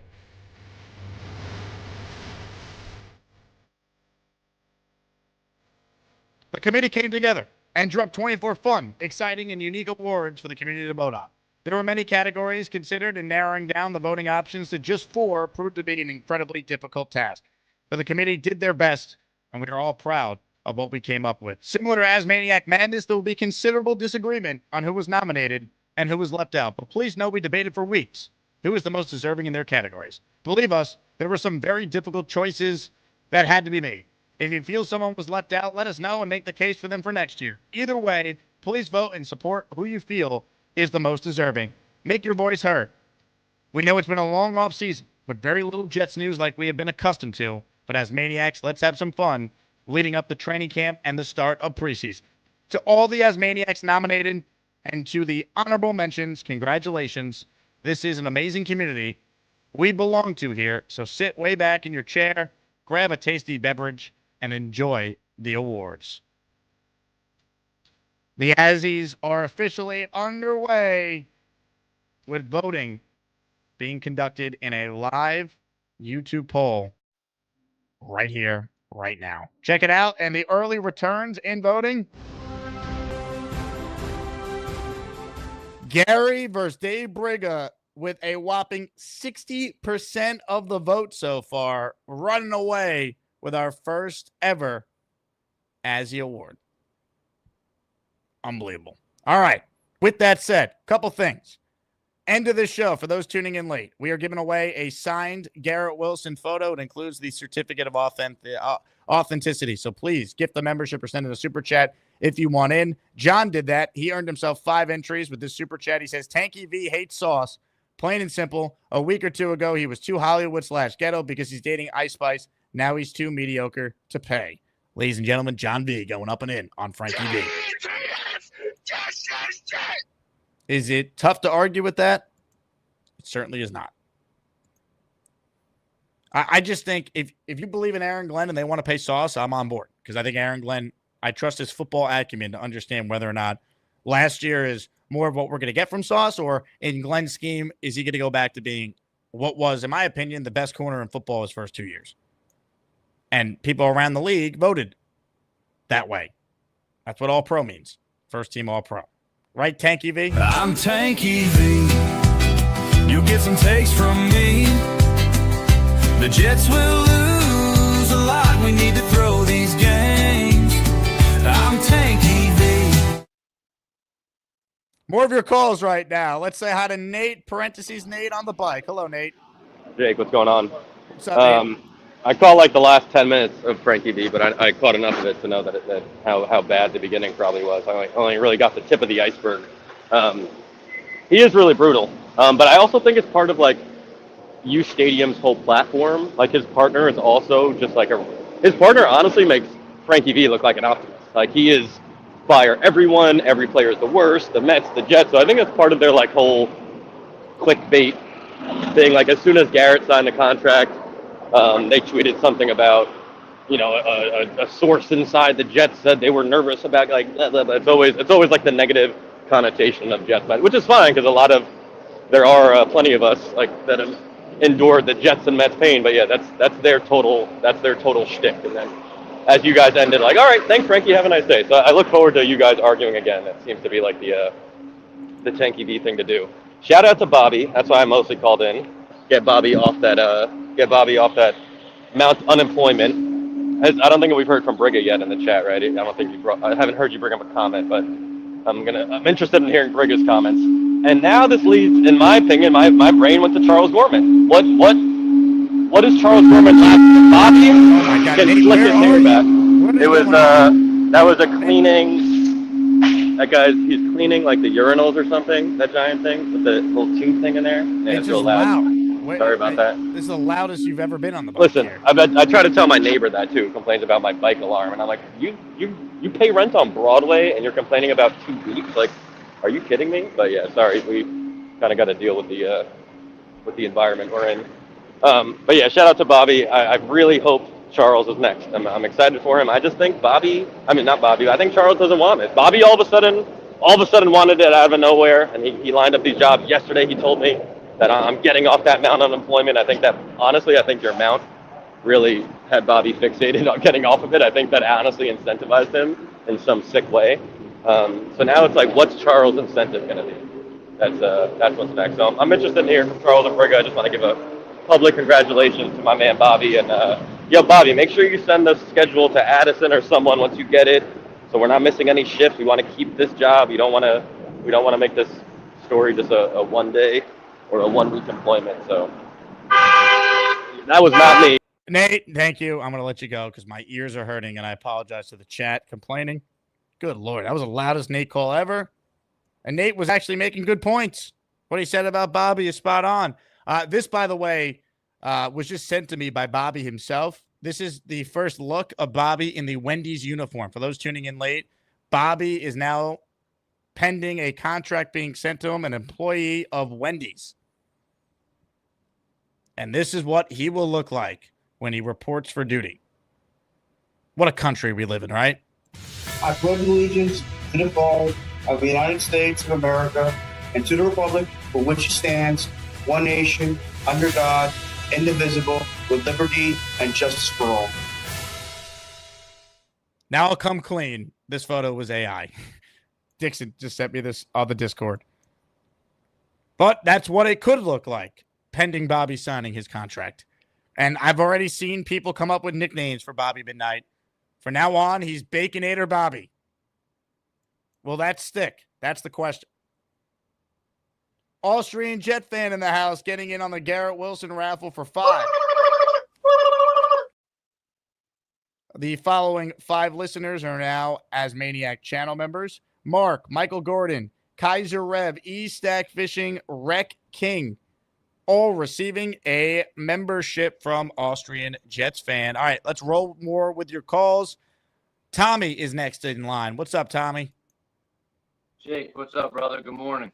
Hey, Tommy. How's it going? First of all, I want to say happy congratulations to Bobby. That's excellent, Bobby. I'm proud of you, brother. Keep up the good work. Keep following through. Listen to Jake. Listen to Nick. They're going to give you great advice. Keep moving forward, and I'm happy for you, brother. I wanted to call when Frankie was in because I was going to say good morning, Jake, and then there is Frankie, because I don't believe in any of this shit. I mean, a couple, maybe a tiny bit of what he says is like reasonable, but half of his takes are I don't know if he's making it up or he really believes it. Frankie, if you're listening, sorry to tell you, dude, but your takes are not they're not good. Put it that way. I'm very, very happy we signed Garrett. I'm thrilled about that. And what Indy said earlier, Indy Jet said earlier on Boy Green Show, I believe Sauce contract, it's already in the mix. Like they're just waiting to they didn't want to, give out Garrett and Sauce's contract in the same day. Like it would be too much for us Jet fans. But Sauce is getting signed. If you think that he should play this whole year and have under Aaron Glenn, who's going to teach him to be the best cornerback that he's ever going to be, Sauce under Aaron Glenn, there's only 2 things. He needs to learn how to tackle and turn his head and catch the ball for interceptions. It's not hard. It's very teachable. The guy is very lengthy. He's long. He has the heart to tackle. He just needs to learn how to tackle, and he put on weight. And I think Sauce is going to be the best number 1 cornerback in the NFL this year. I think he'll have at least 4 or 5 interceptions. And sign the guy now. Like, this is the time that you sign a guy before he becomes, like, Jake, you said it all. You said it in the past with Frankie and in the past Paul. Sauce is going to have the best year of his career. So you want him to be an all-pro and get paid $40+ million, or you sign him now, he's going to get paid more than Garrett. He's going to get paid probably around like 35, I would think. If not 35, somewhere close. He's going to be the highest paid cornerback in the NFL, I believe. I'm with you. And look, Tommy, at the end of the day, I think it's going to end up being a moot point because I think they're going to get a deal done. You get the fuck out.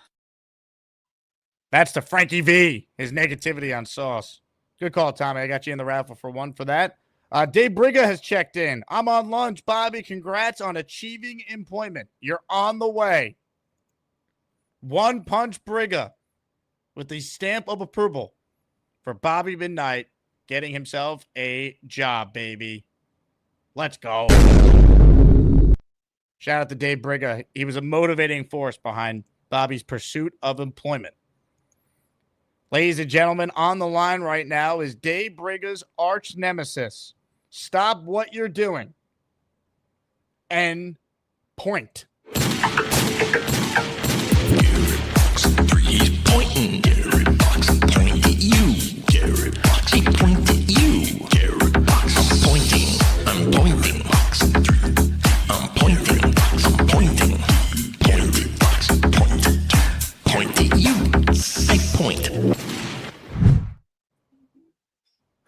What's up, Jake? Gary, congratulations on your Azzie nominations. I mean, to be a part of a rumble with Dave Briga that is blowing away the competition right now is no small feat. Yeah, this was the one I thought I might win. That was a good rumble. That was entertaining. It was frustrating as hell, but it was entertaining. Like this, I was nominated for a bunch of awards. I'm like, I don't know if I'm gonna win any of these. This was the one I felt best about, though. I thought me and Brigham may take this one. Are we still up? Are we still winning? You are up big right now, 56% of the vote. I mean, I don't want to call it because it ain't over till it's over, but you're dominating, my friend. I really want to see Decker win, and we gotta make a campaign for Decker. And I want to see my dog win, the mascot. I don't care too much if I win, but I want to see Decker win. I want to see my dog win. Shout out to Bobby Midnight. Well done. I would have loaded up on Charles Gorman to be the one to get the job first. I would have took Gorman on the money line all day on that. So shout out to Bobby. Good job, Bobby. Right? Oh, real quick, your nanny is up for one of the awards too. I don't know if you saw that. I hope she wins too. I hope she wins too. I think the chat does as well, to be fair. I'm pretty confident she's going to win. I'm pretty confident she's going to beat Allen in the most anticipated return. I'm quite certain. I had to make a suggestion to the committee to put another female in there just to hopefully try and get some of the votes to cancel out. The simp vote hopefully gets canceled out and people take it seriously. That isn't a simp, but I think your nanny's going to win personally. Yeah, I think she's going to. The two ladies should take votes away from each other. Like Kobe and Shaq used to take MVP votes from each other. The two girls will probably take votes from each other. I still think one of them, probably Morgan, is going to win. I would. Yeah. What would be the money line on that? She'd be like a minus 1,000. Like she's gonna win that. I mean, people hate Allen too. They love to hate what Allen's ridiculous takes are going to be. But yeah, I would say most anticipated return. I mean, Gary's nanny's got to be. If you told me it was minus 800 or minus 1,000, I'd be like, yep, that makes sense. She's taking this wise. She's gonna roll on that one. Decker's got to win the Young Guns ones. What do we got to do? Who do I got to? What do we got to do? Who do I got to pay off? We got to get Decker. We got to get Decker that Azzie. You got to have her call in a while. Shout out Jake Asman for the signed Deontay Wilder boxing glove. Appreciate it. And this is King Kong Ortiz. I couldn't make out the bottom name. Yeah. Is that who? Okay. I wanted to do something nice for you, Gary. You've been a long time caller of the show, and I'm like, you know what? I don't really need to display this boxing glove. Like I was like, basically like, what am I going to do with this thing? I'm like, you know what? Let's send it to Gary. He'll enjoy it. And then all the stickers and magnets are for Decker and your other kid. Yeah, Decker loves the stickers, but she already decorated her iPad case with the Jake Asman Show stickers. But thank you for the glove, bro. I got Wilder. It was obviously Wilder, and they're like, I can't make out the bottom name, but it's Luis Ortiz. All right, appreciate you, Jake. Appreciate that. You got it, Gary. Now, I do have a question for you. Many have been talking about this. So Garrett Wilson gets his extension. Some are saying that we were influenced by you without knowing it the night I got to hang out with Garrett inside the ESPN suite at a Knicks game. I mean, the pointing here from both of us. I hope we made you proud. Yeah, see that? See? I mean, I don't know. What else? You got to do something with your hands. See, now, I remember we took the photo. Garrett went for the point, and I said, I want to match his point. So maybe Garrett was influenced by you, and we don't even know. Maybe Garrett Wilson's a fan of mine because I'm no fan of his. But I'm glad he's back. I don't like him personally, but I'm glad he's back. He's a hell of a football player. So, and you don't like him personally because he didn't commit to Texas. Let's make that clear. Yeah, and he's from Austin. Correct. That's why I don't. But he also was born in the Midwest. Where did he play high school football? Where did he get recruited from? Where was he born? Where did he spend his youth? He was born in the Midwest. Ohio, right? Yeah. Yep. Yeah. Where did he go to school? Oh, Ohio State? That makes sense. Again, this is a Tim Tebow is from the Philippines argument. Where did he play his high school football? It's not even the same thing. There's no college football in the Philippines. He was a 5-star recruit out of Lake Travis High School in Austin, which is 11 miles. And you guys have stunk at the time. You weren't good when he was there. Yeah, so maybe the local product should stay home. Or maybe he should go to Ohio State and be a top 10 pick in the draft. And I feel like it worked out for him. Good. Enjoy yourself. Enjoy your life. You have every right to go there. I don't have to like you. Go. So that contract, I talked to Alan for like a half hour after they signed it. He hated it because he's overpaid. It's like, it's top dollar. Allen hated it because he said the Jets were never going to be able to get an extension done with him and Garrett would walk. And so then Allen's new thing is now talking about a Garrett Wilson holdout following the 2026 season. That's now his new thing. He's already looking ahead to the holdout 2 years down the road because he's such a miserable prick that he has to now spin it to that. So who cares what Allen says? No, look, I agree. It is top dollar. It is like the Garrett Wilson and his agent got everything they wanted. I would say that. He's at $32.5 million AAV, which doesn't kick in for 2 more years. We have receivers making $40 million a year. Where do you think the money's going to be in a couple of years from now? Garrett Wilson, I said Garrett Wilson somewhere in the top 10, no worse than 12 receivers. He's not Justin Jefferson. That's the one making $40 million, right? He's not. Jefferson's way better than him. But I like Garrett Wilson player. But I'm saying, but my point on that is if we now have the top receiver making 40, the next guys up in the future are going to surpass that. So Garrett's 32.5 AAV number, which does not start till 2 more seasons, is going to look like a really good team-friendly deal in a few years. Maybe. Like, the 40 is crazy. I don't know if anyone's going to make, like, when A-Rod got his contract back in 2000, right? Manny Ramirez was a free agent next year. He's like, I'm going to get more than A-Rod. No, I'm sorry. We can't go above A-Rod. Actually, you're going to get just less than A-Rod, right? Like, I don't know, 40. You think the next class of receivers are going to get more than 40? That's a lot, man. Yes, it's 2 years from now, and the cap goes up 20% each year. This is how it works. Yeah, Justin Jefferson's at $35 million right now. Jamar Chase is at 40. You have CeeDee Lamb at 34. Okay. DK Metcalf 33. Garrett 32.5. AJ Brown 32. Like, my point was, like, I thought he would have gotten 30. He got 32. I'm not gonna, that's fine. It's top dollar. I'm good with it. He's a Jet. I don't want to become a CeeDee Lamb situation. He'll be paid like a top 10 wide receiver in 2 years, which is what he is. So I have no problem at all with the contract. It's a good deal for everybody. That's what it's a good deal. It's top dollar. It is a lot, but it's good money for a good receiver. I got no problem with it. Sauce Gardner, like, I would pay Sauce. What is he looking for, though? If I came to Sauce right now and I said, here's $112 million for 4 years, you want to take it? What do you think he would say? What is that AAV was? 28. I don't know if he'd take it. I think he'd want to at least match or surpass Stingley a little bit. I think he's being unreasonable, and that's about his ego. Like, $28 million a year would make him the second or third highest paid cornerback ever. But why would he take less than a guy who just got paid when he looks at the first 3 years of his career and his agents are going to make the case first team All-Pro twice versus once And Stingley's had issues with durability. Go look at games played. Sauce has played No, more games. Because Stingley had a better year than you last year, and it's He recency did. bias. He did, but That's why. then Sauce could say, well, what matters more, like the totality of my career or just off 1 year? It's his contract year. Timing is everything in life. So as I give you 28 and a half, you want to walk. That's generational money. I don't know if you have kids. And then if he but says you no, do, they'll and never then have to balls, work. yeah, but if he says no and then balls out and becomes a first team All Pro for the third time in 4 years, which I think could happen with Glenn coaching him, it wouldn't surprise me in the slightest. I really think Sauce is still going to be that level of player we saw his first 2 years. Then you're talking about a guy who, instead of asking for a little more than Derek Stingley, is probably asking for the $5 million plus AAV jump that we just saw Stingley go from 25 to 30. Now Sauce is asking for at least 35 a year from now. You can. I think if he turns down 28 million, he's being unreasonable. I really do. The second or third highest paid cornerback in the history of football, and you're gonna turn that down? Really? Like, let's be real. Like, that's what I'm saying. You put that money in front of him. 4 years, 112 million, 28 million per. Who's gonna say no to that? No, I don't want 28. I gotta have 30. Just take the money. You know what I'm saying? Like, it's the same situation as Garrett, but reverse. Garrett got top dollar because the Jets didn't walk away. Sauce coming up a down year should take the 28 million. I would go to 30, but it's a hard cap sport. I'm trying to save every penny. I paid so Sauce. if he says no, I'm not taking that, then what? You would just say, all right, no deal.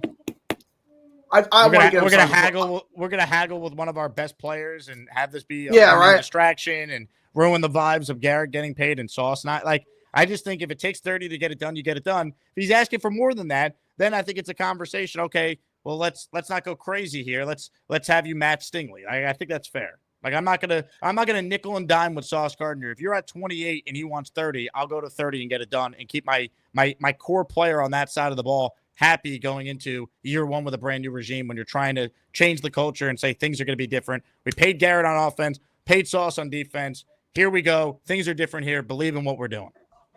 Yeah, Trump said in the art of the deal is that it's not a negotiation unless you're willing to walk away, right? And I guess at 30, I would just sign Sauce too. So I guess I am not really negotiating because I'm not going to walk away from 30 million. If Sauce stamps his feet and says 30 million, I suppose I'm going to give it to him. So I'm not ready to walk away from the table. So yeah, I guess just give him 30. I guess using art of the deal logic, like if you're not willing to walk away, you're not willing to negotiate, right? It's not a real negotiation unless you're willing to walk away. You read the art of the deal? I'm not. What was that? You read the art of the deal? Yeah, I read Art of the Deal. It's like 2016. It's good. It's been Good 8 book? years or whatever, but it's a good book. 9 years. It's good. I see. And then yeah, I say Sauce. I look, and I disagree with Frankie on that. I don't think Frankie gives bad takes. You may not agree with him, but do we really? It's a debate show. If Mike and the Mad Dog always agree, will the show be good? Like, Frankie's takes aren't ridiculous. I don't agree with this one per se. I would give Sauce the money. I would give, but he's good. He brings entertainment. He brings the. I'm Frankie V. You'll get some takes from me. The Jets will lose a lot. We need to throw these games. I'm Frankie V. Gary, thank you for the call. Glad you like the signed boxing glove. And congrats on what appears to be a win in the Azzies. Gary and Daybreak are sharing the first ever Rumble of the Year award. The poll is still live, though. You can vote till the end of the show. Addison says, Gary foam fingers in the Jake Asman store or Allen foam fingers. Man, Allen foam fingers would be tough because to actually get it to be like an Allen foam finger, it would have to smell awful, considering what this man admitted to on the show recently. Ugh, disgusting. Purple Belt Mike with a super chat. Is there a way to add my dog Maui into best pet? She was the first pet to call into the show. Always makes an appearance and has helped me through injury. I love my Maui. Now, Mike, I love your dog too, but I don't know if that's true that she was the first pet to call into the show. Like, I feel like Neil's dog might have been number one there. Because Neil's been like an OG of this show. And we can only have 4 nominations per category because YouTube only lets us run a poll with 4 selections. That's why it's only 4. The nominees for Asmaniac mascot right now are Bobby's cat, Nala, Cannoli, that's Gary's dog, Neil's dog, Duke, and Little Joey. I think Lil Jelly would be the favorite in this. I mean, Gator threw the guinea pig a birthday party, for crying out loud. That actually happened. Right. Right, Beast? See, Frankie's takes today. Cuckoo, cuckoo, cuckoo. I thought I lost about 10 brain cells in a couple of rounds of Cocoa Puffs. But that's okay.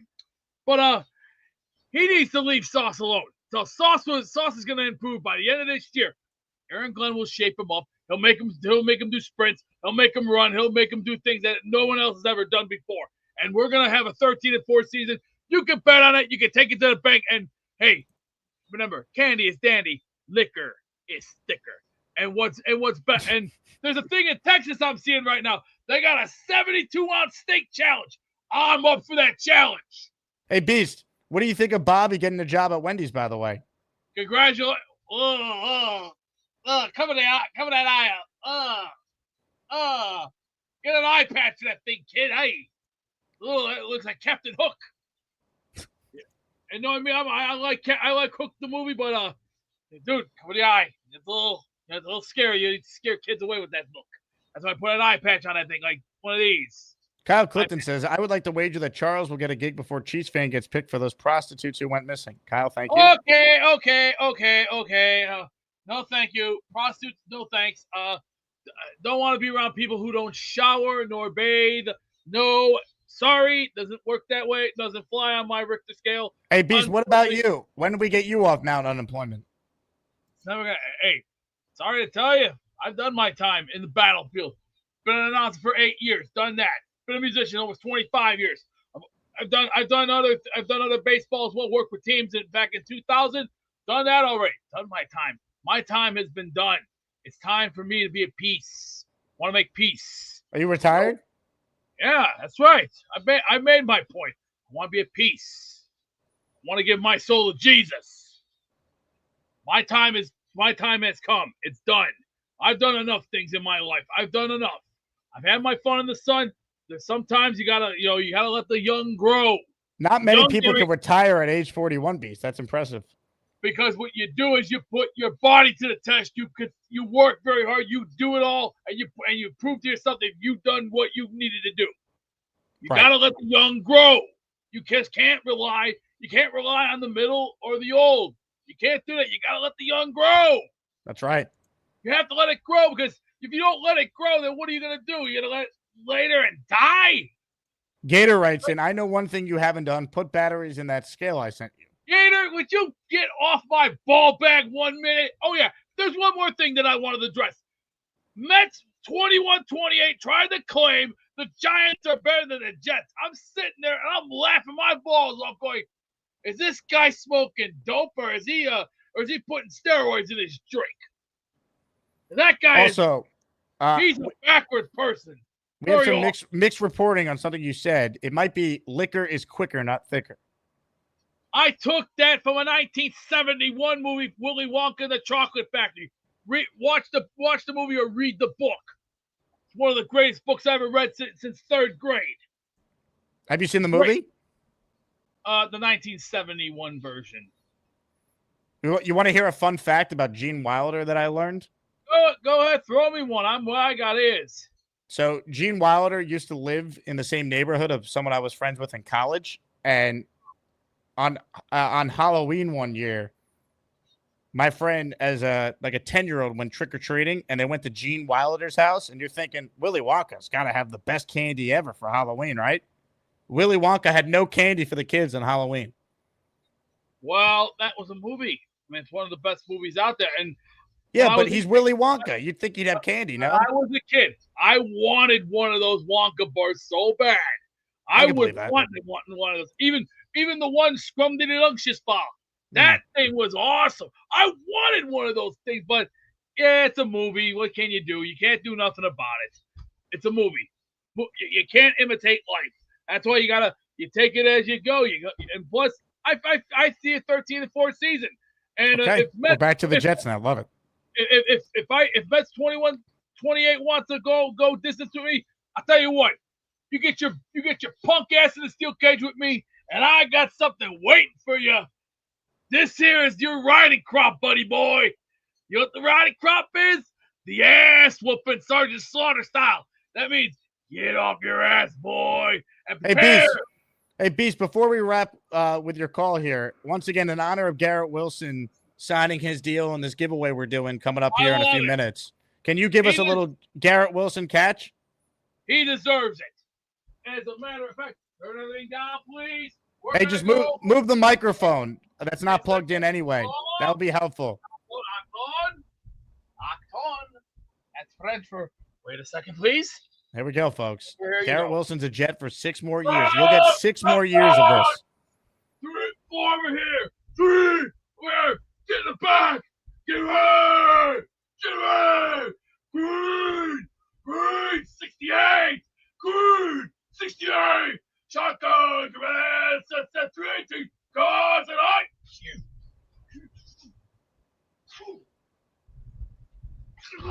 Touchdown, baby.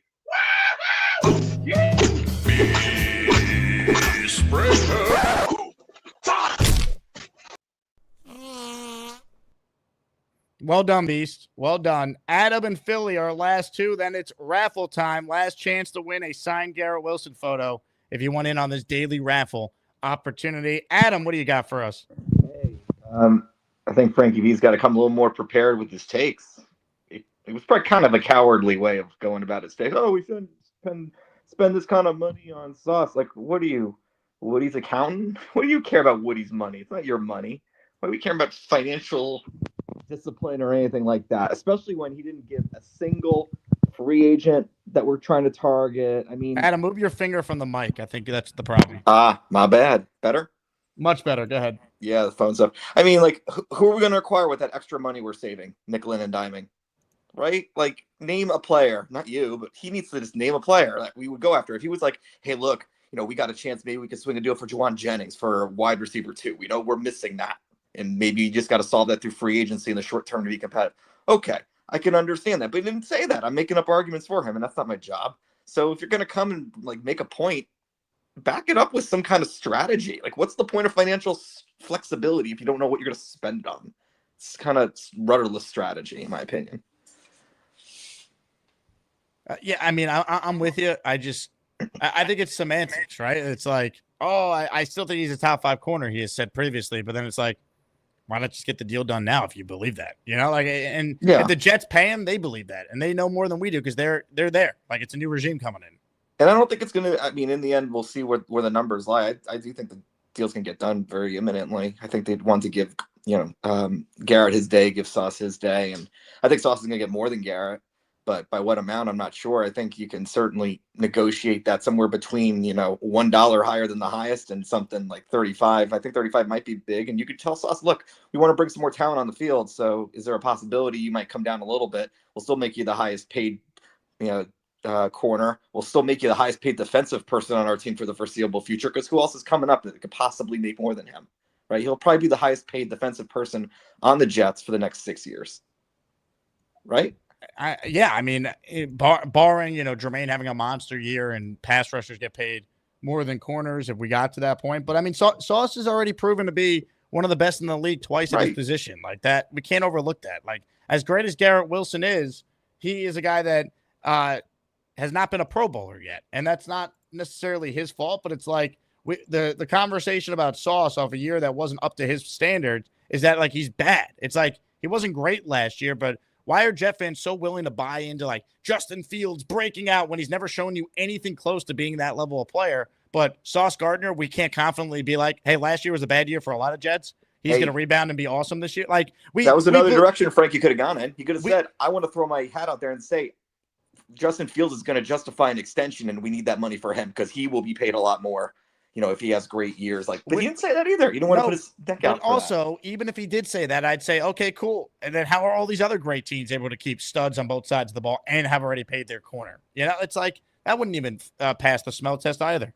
Yeah. So forget about that. But how about for you in terms of when you evaluate the talent of a player, do you factor in the coaching? Because I think a lot of times, players will get this huge contract, with a certain regime, certain scheme, then they go to a different organization like the Jets, and then they don't play up to that standard. Like, you think about Tremaine Edwards, like, Tremaine Johnson, Tremaine Johnson, right? Like maybe he was good in that scheme, and then different coaching, he flopped. But I feel like with Sauce, the regression is there. Like, what his floor is. His floor is last year, because I think we all know how we would rate the coaching. And I think coaching plus player talent equals performance. If someone thinks that one is agnostic to the other, then that's an interesting take. But I think you got to pay for what you expect the performance to be with good coaching and with talent. And we know what Sauce's talent is. We saw what his raw talent is and his floor is last year. If it regresses beyond that, it's likely because of an injury, not because of his own abilities. So you pay the guy for what you think you're going to get over the next 6 years. It may not be all pro next 6 years, but if it's all pro 1 or 2 of those 6 years, it's worth the money, right? Especially in the future. Adam, well said. Completely agree. Philly, you're the last caller. Please rapid fire, because we are at the 2-hour mark. What's up, Philly? Sauce, like we said in the past, he should have got paid first if you were avoiding payment. They're clearly not. They could have took a corner first round. They could have took a corner second round. They took a corner in the third round at a good selection. They knew Sauce is going to be their guy. You knew they're going to pay them. Like, everything's just flat out. I feel like Moogie and Glenn they're not holding cards back. They're just playing straightforward what they have in their deck. These are the best 2 players. They're going to pay them. We need them locked in. Period. End of story. According to that poll with the animals, I got to say, Neil's dog surviving when Neil's put him through between the cigars and him eating like old food and stuff. He needs to win. You guys need to understand. Ass Cap can be called on him or whatever. The PETA. You know what I mean? Like, that guy's too much for that dog. What did you call it? Ass Cap? Yeah, wrong thing. It's PETA. I was thinking about something else. PETA can be called. Oh yeah, and then I don't know if anyone heard that. Beast Breaker slipped in there a contest for eating. I want to see him break a Guinness World Record on your show. For what? I don't know, but it needs to happen. I don't know. We need to find something. Beast, what record can we break with you? He's got to break something. Beast, you're on mute, Beast. We can't hear you. How about a 72-ounce steak challenge? Come on. If Andy can do what he did in the Great Outdoors from 1988, I can do the same thing too. I think this would be not the old 96er. I want a 72-ounce steak, baby, and I want it medium rare. No A1 sauce. This would be like a pay-per-view event. We're gonna go distance. All right, thank you, Beast.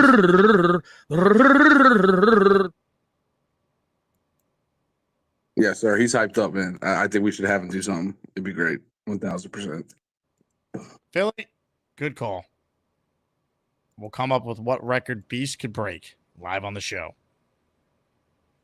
Folks, it's about that time. Time to give away a signed Garrett Wilson item as we continue to celebrate the Jets doing right by one of their own. It is raffle time. It's time to announce the winners of the weekly Asmaniac raffle. Let's spin the Jake Asman Show Wheel of Champions and find out which Asmaniac is winning an epic prize. Yes, hit the music. It is time, baby. It is time to give away a signed Garrett Wilson photo. If you win, please message me. If you're on the Discord, that works. Or you can email me, AsmanJake at Gmail. Your information, so I know where to send this signed and authenticated photo. And if you don't win, don't worry, because you have a chance to win some of our weekly raffle prizes later this week. With that said, time to spin the Wheel of Champions. Good luck to everybody, and thank you again for all your support, because if we didn't have the support, I wouldn't be able to do this many giveaways the last several months that we've been doing on the show. Ladies and gentlemen, here we go. The winner is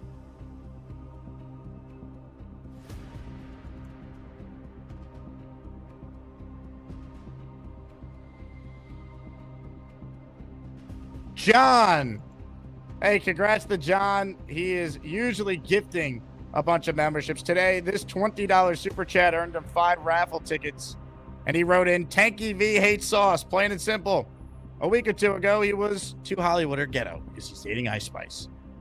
Now he's too mediocre to pay. Fitting. that a super chat going after Tanky V is the winner. John, congratulations. This is for you. I'm Tanky V. You get some takes from me. The Jets will lose a lot. We need to throw these games. I'm Tanky V. It's a fitting song. It really is. Congrats to John. He won super chat at the buzzer. This might be from Frankie V's burner. Matt from L5. Matt Siegel. Should we extend Thomas Hennessy? Hard to find a long snapper at his caliber. I'd prioritize him over Sauce. Ladies and gentlemen, Matt from L5. Thomas Hennessy is a very good long snapper, though. We never have any issues with him. So props to him. Hey, buy your ticket to the Jets Giants watch party. T-Squared Social. $18 ticket includes a free beer, a free shot, and an automatic entry to our halftime raffle. Top prize. This is the most expensive giveaway prize we've ever done for a watch party. Framed Breece Hall jersey. Includes certificates of authenticity, plus 2 tickets to our Jets-Panthers game with the Asmaniacs, and a signed Wayne Corbett jersey and a signed Aaron Glenn jersey. Those are some of the raffle prizes for the Jets-Giants watch party that I'm throwing at T-Squared Social on Saturday, August 16th for a 7 o'clock kickoff that evening. With that said, I want to thank the audience, but now it's time to officially end the voting, end the poll for the Azzie Awards, baby. Congratulations to Gary and Dave Briga on winning the first ever Azzie Award for Rumble of the Year.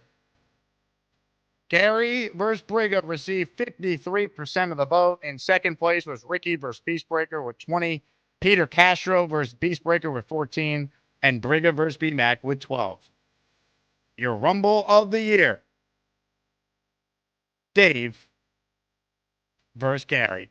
This afternoon on the show, the Best Hair Azzie Award will be given away. So be on the lookout for that. We'll be live in the 4 p.m. hour. Matt O'Leary will be joining our show then.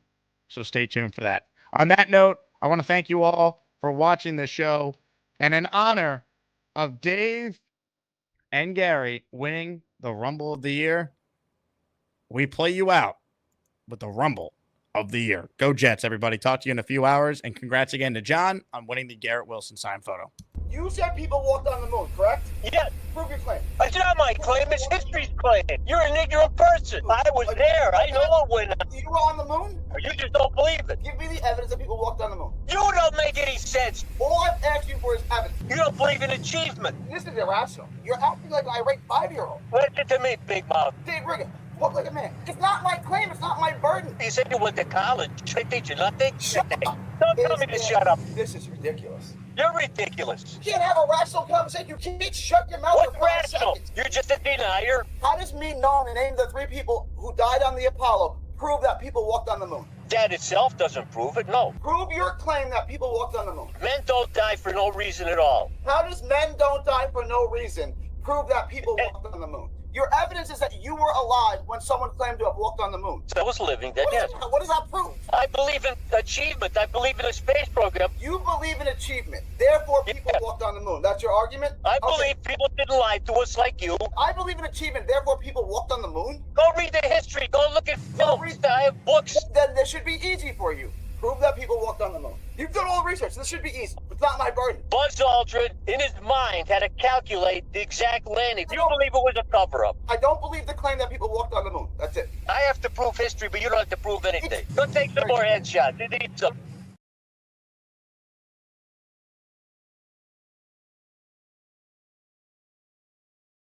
Hey, here's the deal. Just got no chance unless you click on that like button. And you gotta make sure you subscribe to the Jake Asman Show. You don't, you can get the f*** out. Now let's go, Asmaniacs. We're built for this shit.